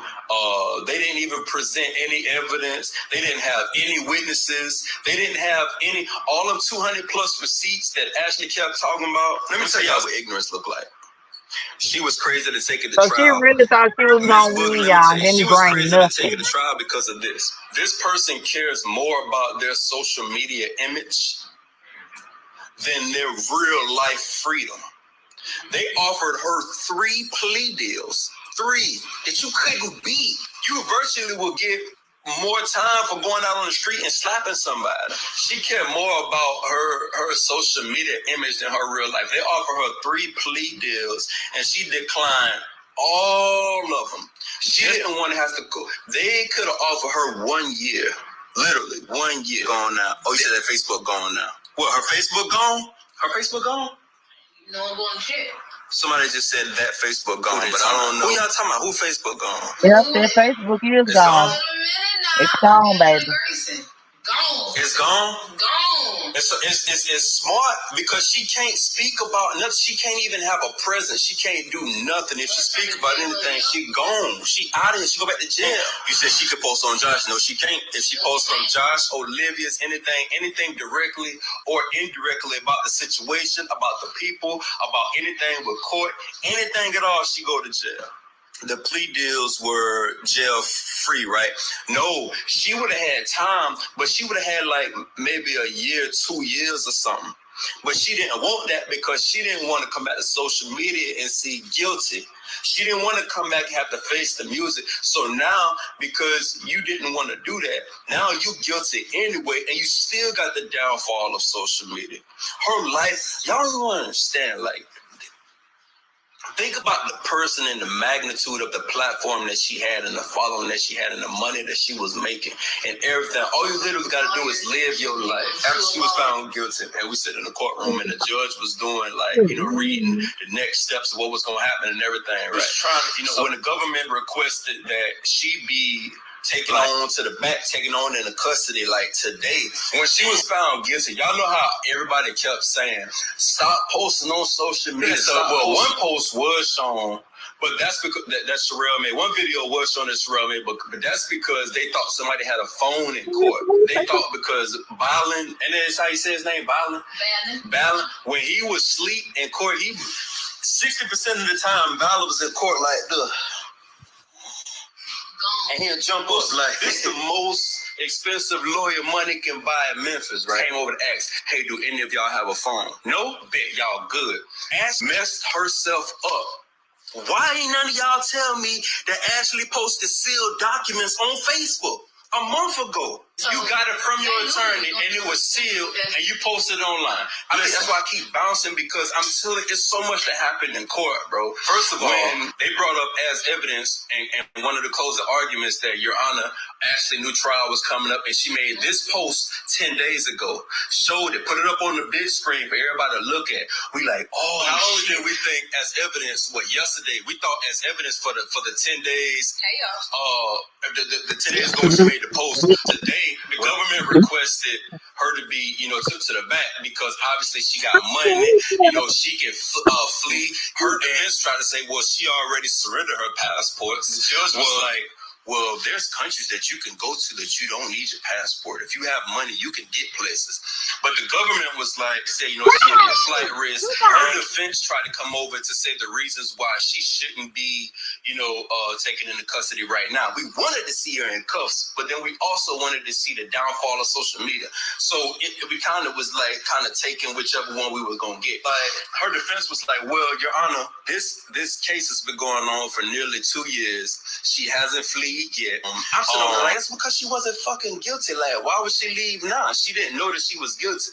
But anyway, he was about to give birth soon. She hasn't been on social media. He hasn't he's listing all these reasons, talking for about 10, 15 minutes as to why she should be able to be on house arrest and still be able to be around Dallas, Texas, at least for the meantime, right? Yo, government so cold, bro. The FBI, don't ever get messed up to the point where you do something with the FBI, bro. The FBI said they part to where it's the reason why they thought. And we thought it was over with. Like, we already knew Neil Olin was cold. We thought it was over with, right? Man, look. And then they defense came up talking about all the reasons why she should be able to stay home. Bro, why the government flipped right around right after that and was like, well, Your Honor. Like, it was like Braxton. Why the government popped right up after that and was like, actually, Your Honor, since they're saying that she won't be on social media, since they're saying that she will be quiet, since they said all this stuff, 1 month ago, she made 3, and she knew trial was coming up. She knew that we told him that we would post documents. Yeah, it was like barely in March, remember? Yeah. Mm-hmm. Yeah. I think he was saying like earlier this month. He was like she made 3 posts about Olivia. Still talking about her, but then her nail in the coffin was, and she posted sealed documents on social media for the public, still writing passages, so everybody that was talking to Sherelle and talk about, don't post this, don't post that, you're going to ruin the case, you're going to mess the case up. We knew the whole time. We tried to tell y'all that the only thing that we would saying was public information off of the PACER. We never went in court, got information, and came back and tried to tell y'all something real quick to try to get some clicks and likes and a bunch of wow reactions. Like, no, we don't need to, bro. This is our real life. Ashley was the one that y'all should have been saying is trying to get clout. If she would have just shut up, she would have gotten not guilty and went home. But because she kept talking, because she kept going, somebody said you can't post sealed documents. No, you can't post sealed. That's why it's sealed. I ain't gonna post sealed. That's why it's sealed. Documents. You can't. I wish they would have let us read it. I couldn't even tell what it was. But the crazy thing is, so she had got that document straight from her attorneys, and they had it sealed. But because she's a lunatic, because she Looney Tunes, same lunatic, she posted online the same thing earlier this month, and they used it as a nail in her coffin to put that bracelet on her ankle. They told us to leave. They didn't even want us to be out by the door when they came out. They asked us, they didn't tell us, they asked us to leave. All she had to do was literally stop talking, bro. That's it. Like, that's all she had to do. Somebody said, what about the 200 receipts? Zero. When she was talking about her 200 receipts, you said when you get in court, you said them receipts. I remember seeing a screenshot where you said them receipts was gonna stuck in court. They didn't post anything. They had no defense. When they came, they didn't have no receipts, y'all. No defense. What? When it was time for them, Mika, they had no witnesses to defend themselves for them to get on the stand. They both was like, I will not be testifying. And they asked Ashley, will you be testifying? I will not. Will you and your lawyers be presenting evidence? We have no evidence. Josh, will you be testifying? I will not. Do you not have no evidence. What did And you Olivia the and Brandon do at defendant. Erica's house that made the police come? They was finessing Ashley the whole time. Or somebody said, how they finesse Ashley is, they told her, if y'all watch that FaceTime where all of this stuff came about, they was like, okay, we're gonna go to Derek. We're gonna go by Derek's house tonight and be looking for us after. They had their niece and nephew record FaceTime or record a video of police lights, sent it to Ashley, and that made Ashley think like, oh, Ashley was like, we bing the house up. And she was like, I don't want the house bing up. I want her bing up. So the first time that they flew to Dallas, that was Olivia's first time flying. They flew to Dallas to go down there and talk about everything, to plot and plan everything. When they got to Dallas, they got to the airport, drove to Ashley's house. Y'all catch the replay if y'all just now now coming Olivia was in in. one car driving back to Josh High Rise, and Josh and Brandon was in another car driving back, right? When they was talking and planning and everything, that same day, listen, everything happened in one day. Basically, everything happened in one day. When they flew down, 2 days. When they flew down to Dallas, they plot and planned everything. And then Olivia told Ashley, when we get back, when they went back, Olivia had the same clothes on, the red hoodie, hat, and everything. If you watch the FaceTime, that's what she had on, the red hoodie and the hat. Finish about how Olivia got off. They didn't, but I'm gonna tell y'all about that too. Olivia and Brandon did not get off. They didn't get got yet, but they didn't get off. When they went back, when they went down and planned and everything, then they flew back home to Memphis. That was the night that they planned it, but see, they didn't get on the FaceTime. They went back home and planned it. That was the night that they sent Ashley a video of the police lights. That's when Olivia texted Ashley and was like, hey, yo, look, we need something. We can't be out here crashing out like some ducks for nothing. We need something. Like, y'all got to give us something. Talk to them. That same night that they flew back home, that they said, that I know they was tired. They ain't had jet lag or nothing. They flew down there, flew back. Then they sent the police lights, and then they drove that night at midnight. Like, damn, I ain't think about it like that. You see what I'm saying? Because she still had on the same red hoodie and the hat. And on the security footage, like, y'all flew down there and then flew back home the next day. But then that night, y'all still heard the footage of the police lights, and y'all was like, we need that money. They was like, come get 10 racks. They got up that night at midnight. They drove at 11. Actually, when I left they got down there at 5 in the morning on the dot. They were pushing it. That man said they were driving fast. It's a 7-hour drive. They got there in 6. It's like, damn.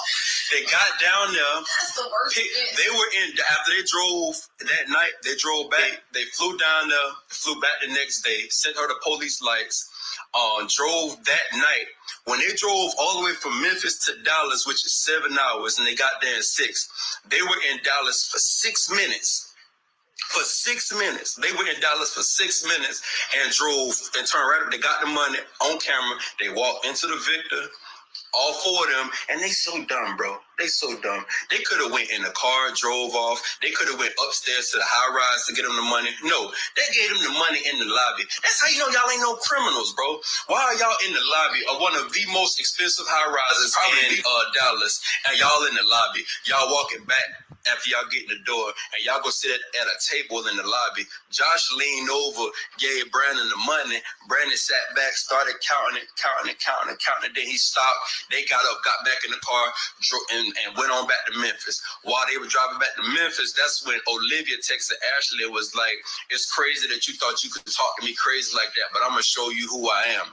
That's when she got back home later on that day. So they met in 2017 when Olivia already had a platform for doing hair. And Ashley reached out to her and was like, hey, I'm doing credit repair, You know, I'll do your credit for free. I'll repay your credit for free if you shout out my business. And she pretty much was just looking at, like, Olivia and Brandon as, like, some young people from the hood who really ain't got nothing else going on. She knows she could throw them a couple dollars and they'll do whatever she want them to do. Because that wasn't the only person that Ashley offered money to. It was a girl out of Louisiana. Yeah, what that bitch is? What her best friend hit me and was like, "Hey, I didn't want to, be a part of it. Please don't ever mention my name, but this situation happened." When I got that, I sent it straight over to the FBI. Allegedly, they had a witness, but then she in jail now. No, her sentencing is on July 12th. What happened after Olivia told Ashley about talking to her crazy? That's when she went back home and got her own face. Like, it's a lot of stuff that we thought like the timeline was different. This happened before this and that happened before that. No, the government pulled up the date stamps. They actually had 200 plus receipts. Date stamps. It was like, well, Your Honor, they're saying that she only paid them the $10,000 as hush money or to leave them alone because they were bullying them with the video. When the FBI pulled all the documents, these folks had everything, all type of footage, all the documents. A lot of it was for us, but since they weren't gonna, they had it. But the judge was like, if they're not gonna be, she even tried to bring up, Ashley even tried to submit her defamation lawsuit with Sherelle, in which you lost, but she was trying to have her defense use it. The judge objected it. When the FBI pulled Ashley's phone and they took her social media and everything so they could investigate it for, I think, 3 days, something like that. These folks pulled, let me tell y'all what a lunatic really looked like. These folks, from the time that Ashley met Olivia and to the time of this situation, they pulled all those, everything, the social media, the messages, the posts, everything.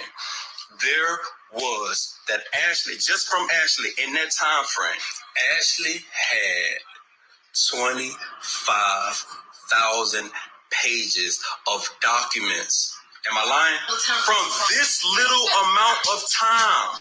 When they asked, when the FBI Special Agent Janelle Hasselfrost, who is cold and she's so funny, when she was up there on the stand and they actually showed all of the documents from her, like subpoena her social media, her phone, all her documents and everything, from this amount of time,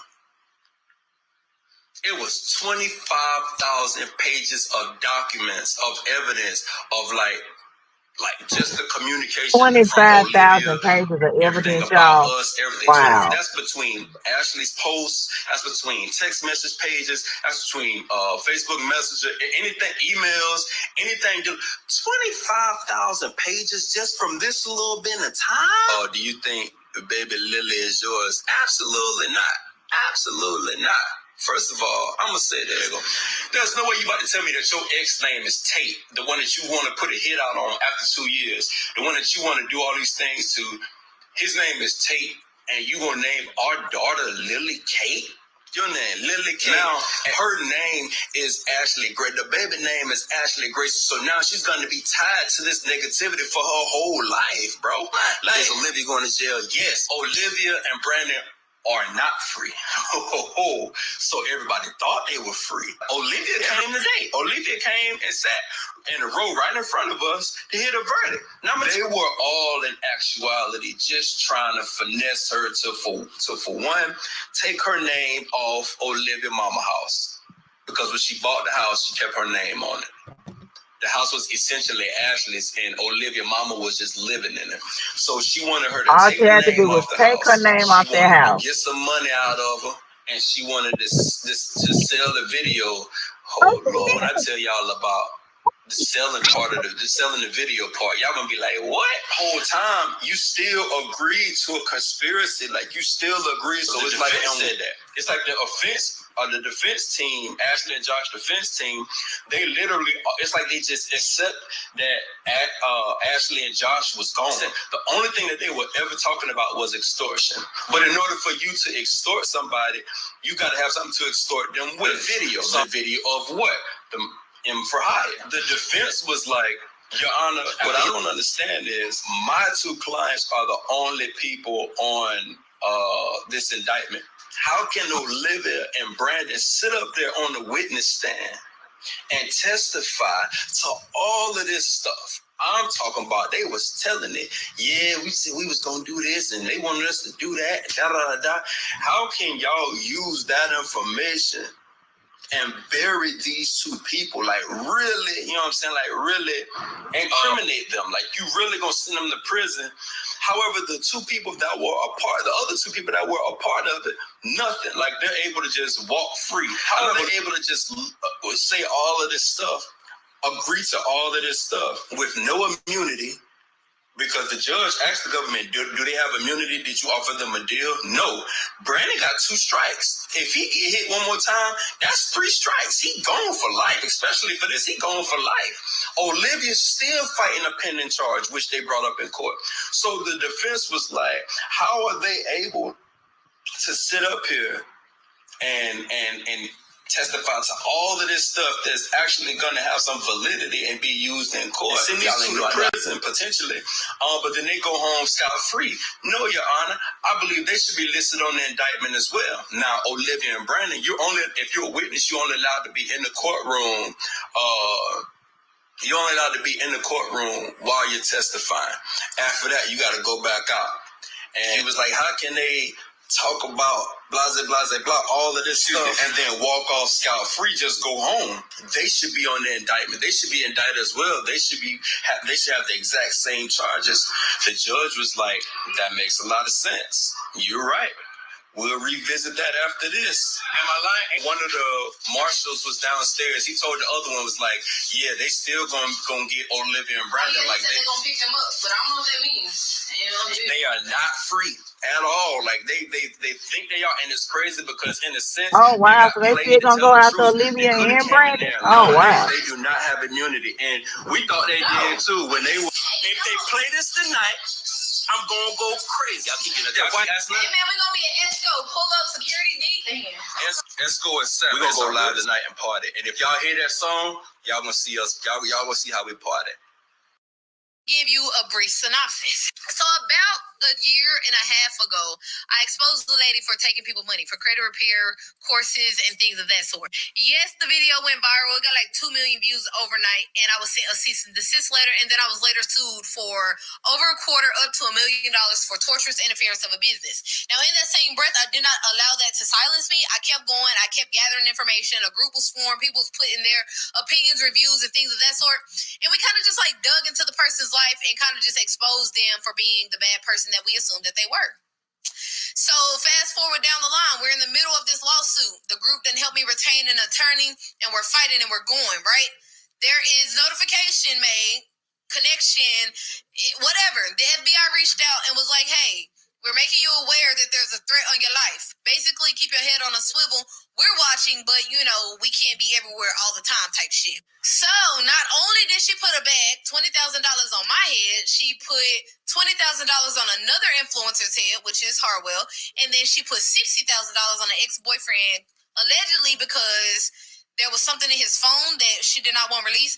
I'm not 100% sure. Okay, boom. The FBI get involved. We do our interviews, and they're basically investigating. Here we are, 9 months down the line, trial has officially started. So if you're a little bit confused, I hope this kind of brought you up to speed. Ashley and Joshua Grayson's attorney out documents requesting a few things. The Graysons, who are scheduled to report March 18, 2024, are asking that the judge remove this date from the court docket. They've already notified the government's legal team, and they both agree that this date is not needed.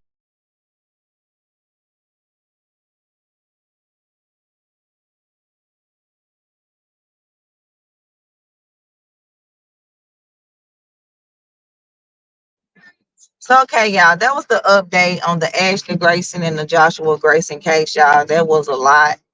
I did do a part 1 on it like almost a year or so ago. So if y'all want to go check that video out, y'all can check that one out and then come back to watch this one. But to make a long story short, Ashley Grayson, the millionaire credit guru, social media content creator on Facebook, because I don't know what other platform she was on, was found guilty of a Rico charge for murder for hire. Really, she was found guilty for the Derica Harwell murder for hire because she had stated that as far as for Sherelle, like it was too many eyes on her, so we're gonna wait, on her and circle back around. And then for Brandon, her ex, she was saying, like I give him a year to live, and then we can come back. Like you just talking about this you having this type of conversation on the phone, like it's just a regular girl. Yeah, let me tell you what I did today. Like one of them type of conversations, but you talking about unliving me. But she was like, if she could get him, she had offered $60,000 for him, and basically was like, if I could get him done today, I give an extra 5,000. Like she wasn't playing, but for Derica, she was like, she wanted her done in front of her children. So even though Olivia, after they got the 10,000, or maybe this was before they got the 10,000, they act like they show police cars, I guess by Erica house or area, or whatever. So they made it seem like, look, we piled the house up, and she was like, no, I don't want y'all to, you don't have to add the explanation no more. 421, just put Shiloh. She was like, nah, I don't want the house piled. I want her piled and in front of her children. So because she wanted that and stated how much she'll pay, the 20,000 or whatever, it was just 20,000. Like you risking your livelihood, your life, your freedom, your child freedom. You just had your child that you pregnant with now, your millions, your big castle that you always boasting about, your houses, your cars, Monica's son get your wedding, all this for something that somebody said in a review that clearly did not affect you, because before the federal judge told you you had to be invisible once you left court on March the 26th, whatever the date they found you guilty, that you had to be invisible, meaning no social media, no emails, no websites, no business. You couldn't even update your cousins, your custom cousins on that you can't even be on social media no more.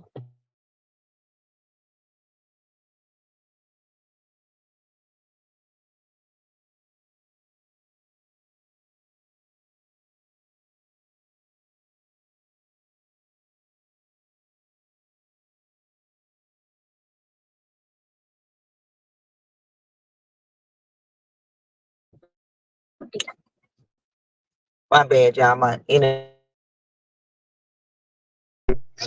Yeah, I know I'm on mommy duties. I had to pick the kiddos from school, but I knew that the video was ending by the time I done that, so I could finish it. But yeah, so Ashley was found guilty. She's facing up to 10 years in prison, a $250,000 fine,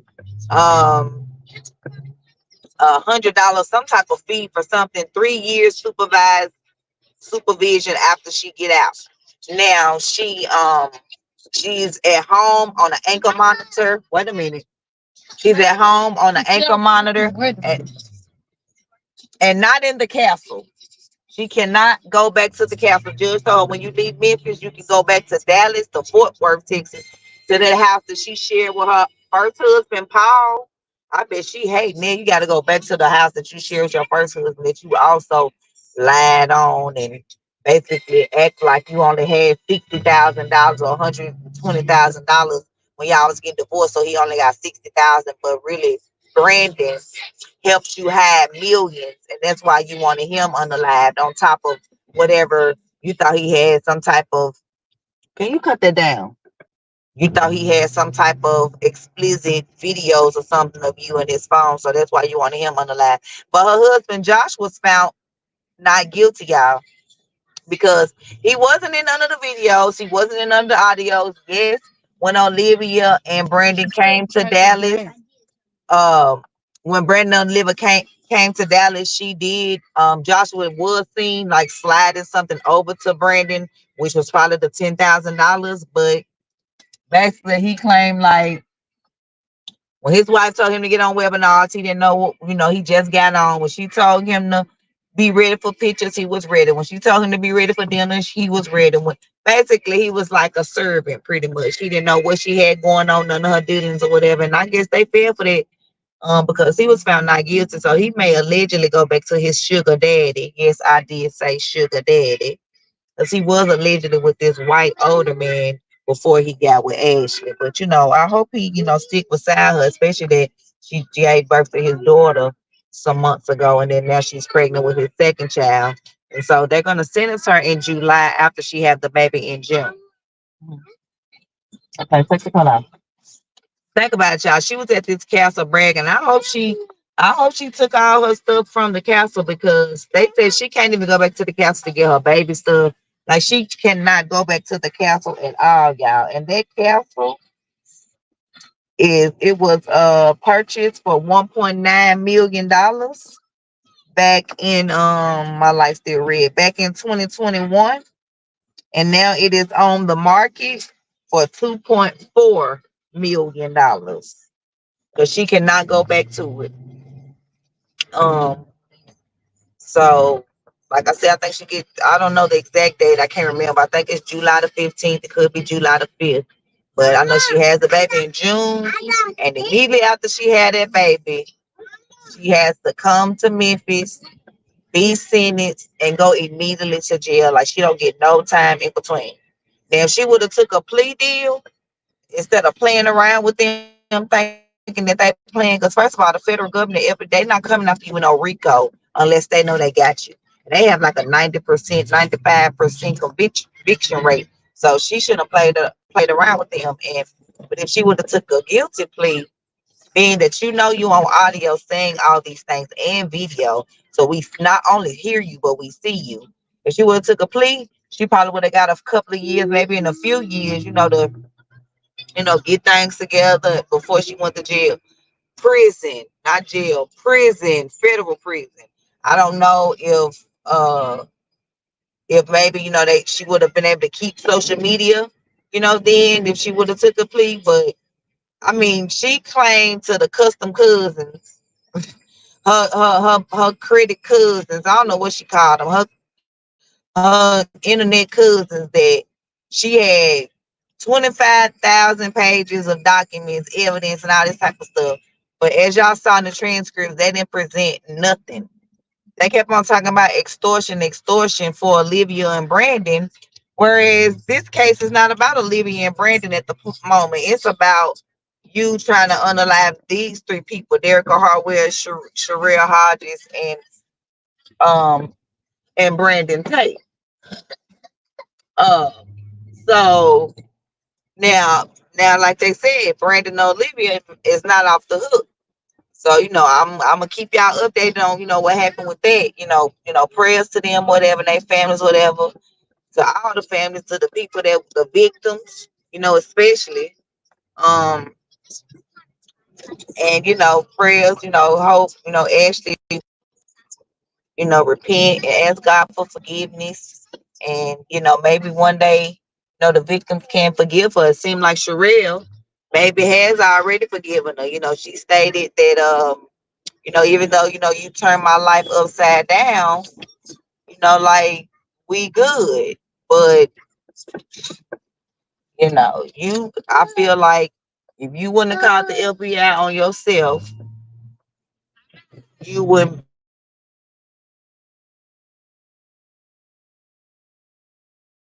And like, I don't know that's all of this video, y'all. Because I did have another video that I had dated on Sebastian Rogers, on what was going on with him. The glasses that they found first were not Sebastian's. But they are searching around that Long Hollow Pike area where I found the dirt mound, near the school, near the church, near the Grand Mason Lodge, near all that, near his home, so y'all catch the replay if you're just not coming in. It's a lot of good information. All this information is in the documents, in the court documents. So none of this is alleged. I like to bring you guys facts. I don't like to bring you allegations. I like to bring you straight facts. And she was found guilty of Rico for hire. She gets sentenced in July. She's facing up to 10 years in prison. So hope y'all enjoyed this video. I'm gonna get us out of here. Y'all enjoy the rest of y'all day. Bye.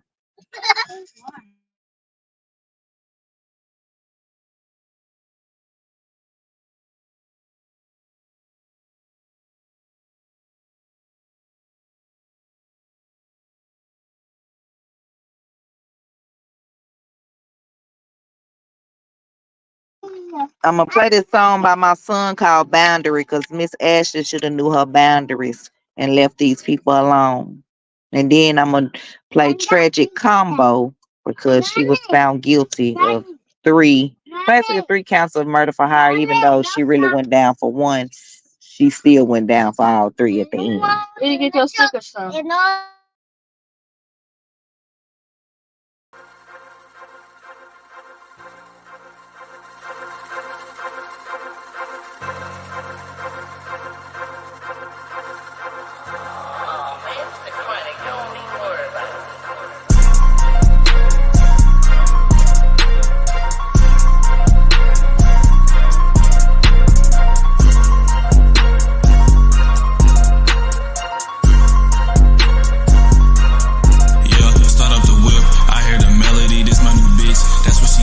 Killing these niggas might catch me a felony. I put a leaf in the leaf and you smelling it. And she a freak in the sheets on that bag and shit. Gave her the good and forever she treasure it. Don't need a scale, pull it out and she measure it. Using her tongue and her mouth for the pleasure. And nigga was down, that shit was terrible. Look at me now like I'm Busta, I'm lyrical. Leaving a spell on the bitches memorable. I knew this come up what happened a year ago. Ain't no more laughing, I find it hysterical. Guess that I reached in my bag for a miracle. When you that nigga, you know cause they stare at you. Bitches get jealous and niggas get scared of you. Haters assuming, don't know they can learn from me. Car going boom like I don't keep a gun on me. Baddie, she Asian, my Cooper's from Germany. Asked if I'm blessed and I'm telling them certainly. They love to test me, they won't get a word from me. I come address it like this shit a burglary. Saying my name, I might take that shit personally. Nobody's perfect, but do my shit perfectly. I get the bad niggas, know that I got it. I say where your bad niggas saying they had it. I see all these faces and they can keep watching. They see that I ran up a check at some baddies. They see my chicks floating and flying Aladdin. A D1QB with the week as I'm passing the blunt to my bitch, but no camera, she flashing me. She want a movie, so let's make a masterpiece. I've had Italian, Puerto Rican, white, black, Spanish, Asian twice. Bad bitch from Barbados, nice. Shit get spicy in my life. Italian, Puerto Rican, white, black, Spanish, Asian twice. Bad bitch from Barbados, nice. Shit get spicy in my life. Run up and be unsuccessful like Hillary. Say what I do, what I want, and deliberately. She rubbing on me intentionally. She make it stand to attention like Statue of Liberty. Too many chances at just seen it vividly. Watch for these bitches, they'll set you up willingly. Thankful for God, he ain't let them get rid of me. Now I relax and that money come instantly. Bitch, get my uncle out top. She said 20 plus shots in the car. Only holes in the inside, not outside. Up by his own niggas. He grew in the south. Took the police 2 days to find a vacant house. So me and his son, you know, family, we vowed that whoever it is, karma coming around. He got booked at 16 and just now getting out. But he told me to call her, some niggas get loud. If I call him, I'm leaving cause she gon' get wild. And he don't miss, he shoot up the spot with a smile. Miss a target, he won't catch your ass in the crowd. We don't care about talking, we bonding them out. I can tell him chill out and don't do it. It's worked for me twice, but the third time it's not working. Now watch your back as he creeping in silence. He lurking, fuck up your life purpose. He purging, no doubt. Running from the Jakes in the S5. Baddie tryna fuck, gotta wait on this test drive. And I gotta wait with your base, she on standby. Said you getting cake and she say you a damn lie. I can hear the V and the A when I redline. I can make a band, couple K's up in real time. Your bitch is a fan from LA, she on drill time. Nigga wear a magnet cause I pull a nigga bitch like Italian, Puerto Rican, white, black, Spanish, Asian twice. Bad bitch from Barbados, nice. Shit get spicy in my life. Italian, Puerto Rican, white, black, Spanish, Asian twice. Bad bitch from Barbados, nice. Shit get spicy in my life.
Ten out of 10, so I'm smashing, yeah. Like a reindeer, I be flying and shit. I be high as a bitch, call me Dasher, huh?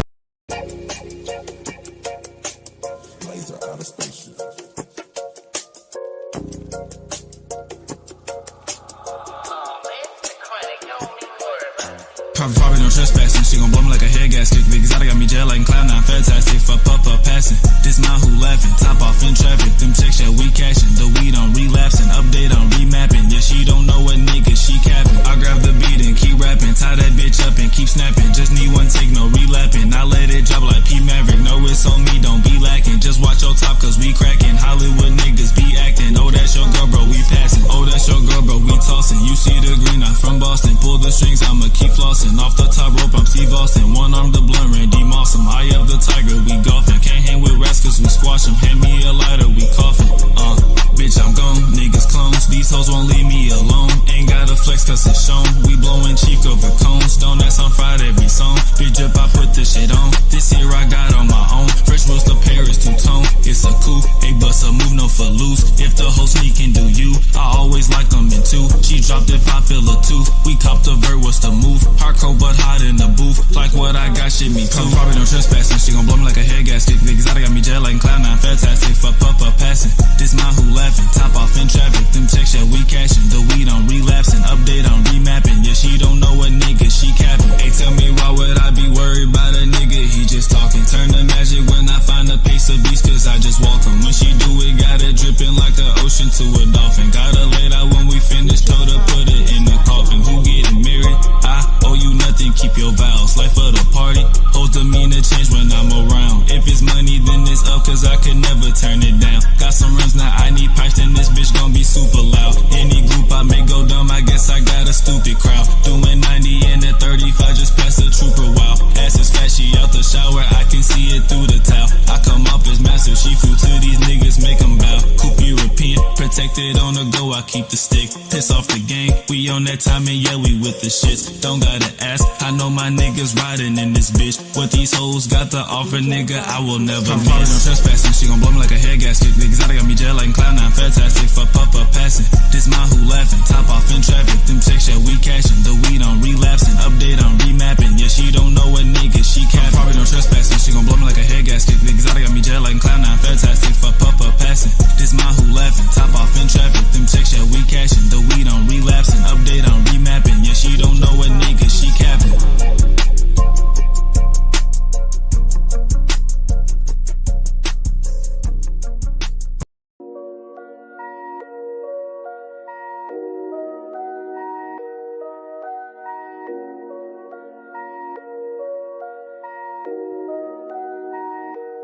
Ten out of 10, so I'm smashing, yeah. Like a reindeer, I be flying and shit. I be high as a bitch, call me Dasher, Hop out the whip and I'm trying to make sense of my life, cause a young nigga cashing, I'm in the crib, it's like triple your rent, I just pay that shit. I'ma keep laughing, bro. Bro, keep a Glock and my dog keep a stick, it's a combo. The sock gon' be tragic, whoa. Could buy a K, no Kardashian, though.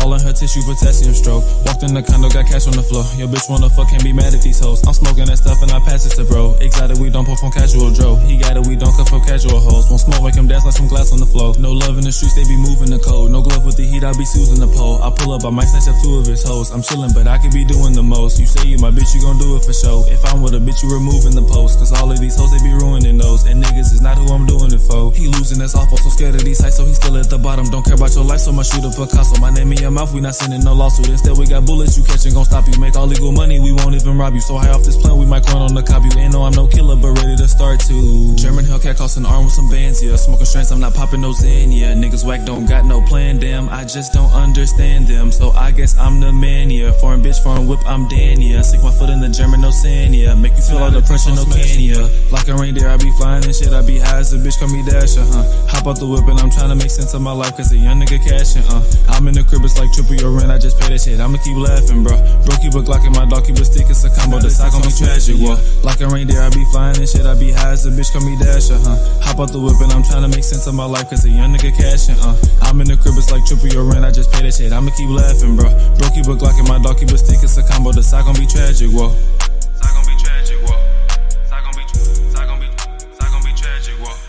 Sock gon' be tragic, whoa. Sock gon' be tragic, whoa.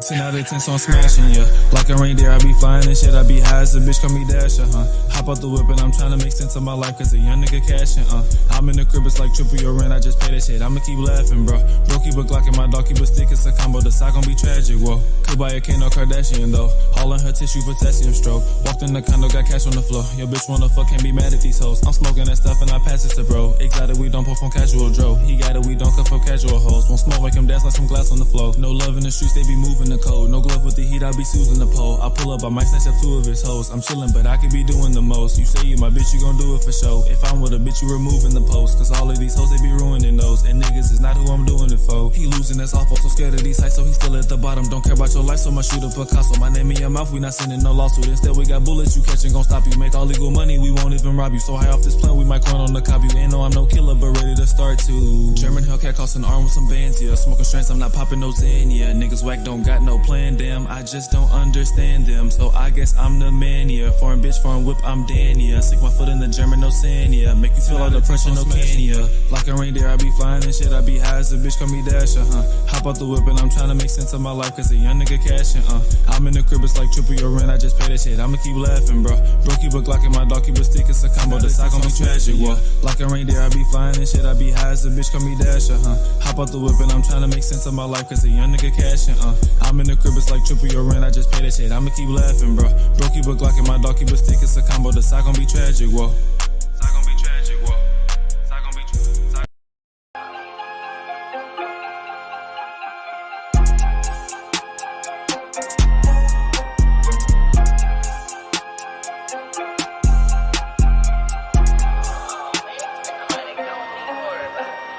We talk only business, yeah. Skip the intermission, yeah. Now you know you trippin'. Yeah, ain't a hoe I'm missing. It can rain, hell, snow, I'm always dripping. Cut up on back roads, the tires slipping. Nigga, I like both the semis with me. Crazy you didn't know our backs was different. Yeah, cooping any weather. Niggas wanna act funny cause I'm better. Name any bitch, I didn't sweat her. Back different, money stuck together. She gon' lick me like I'm a letter. She gon' lick me cause I'm a letter. Tried to kiss me when I just met her. This shit too clean, Italian leather. Bring out the best in her. One round I'm testing her. Face down arresting her. Don't shoot the messenger. Cut off, don't mess with her. Foreign drop caressing her. Play her part inside of this movie, I'm just directing her. Yeah, you know, we talk only business. Yeah, skip the intermission. Yeah, now you know you tripping.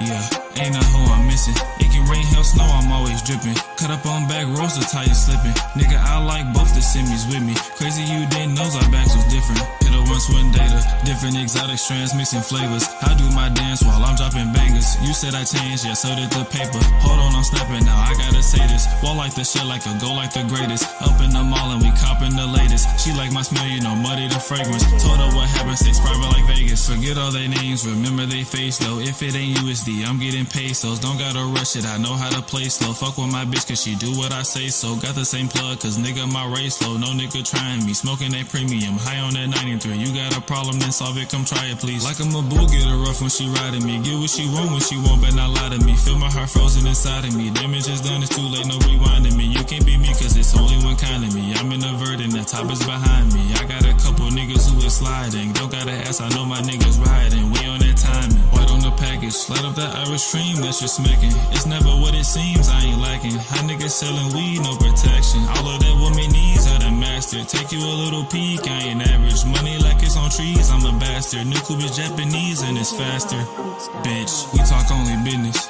Yeah, skip the intermission. Yeah, now you know you tripping. Yeah, ain't a hoe I'm missing. It can rain, hell, snow, I'm always dripping. Cut up on back roads, the tires slipping. Nigga, I like both the semis with me. Crazy you didn't know our backs was different. Yeah, we talk only business. Yeah, skip the intermission. Yeah, now you know you tripping. Yeah, ain't a hoe I'm missing. It can rain, hell, snow, I'm always dripping. Cut up on back roads, the tires slipping. Nigga, I like both the semis with me. Crazy you didn't know our backs was different. Yeah.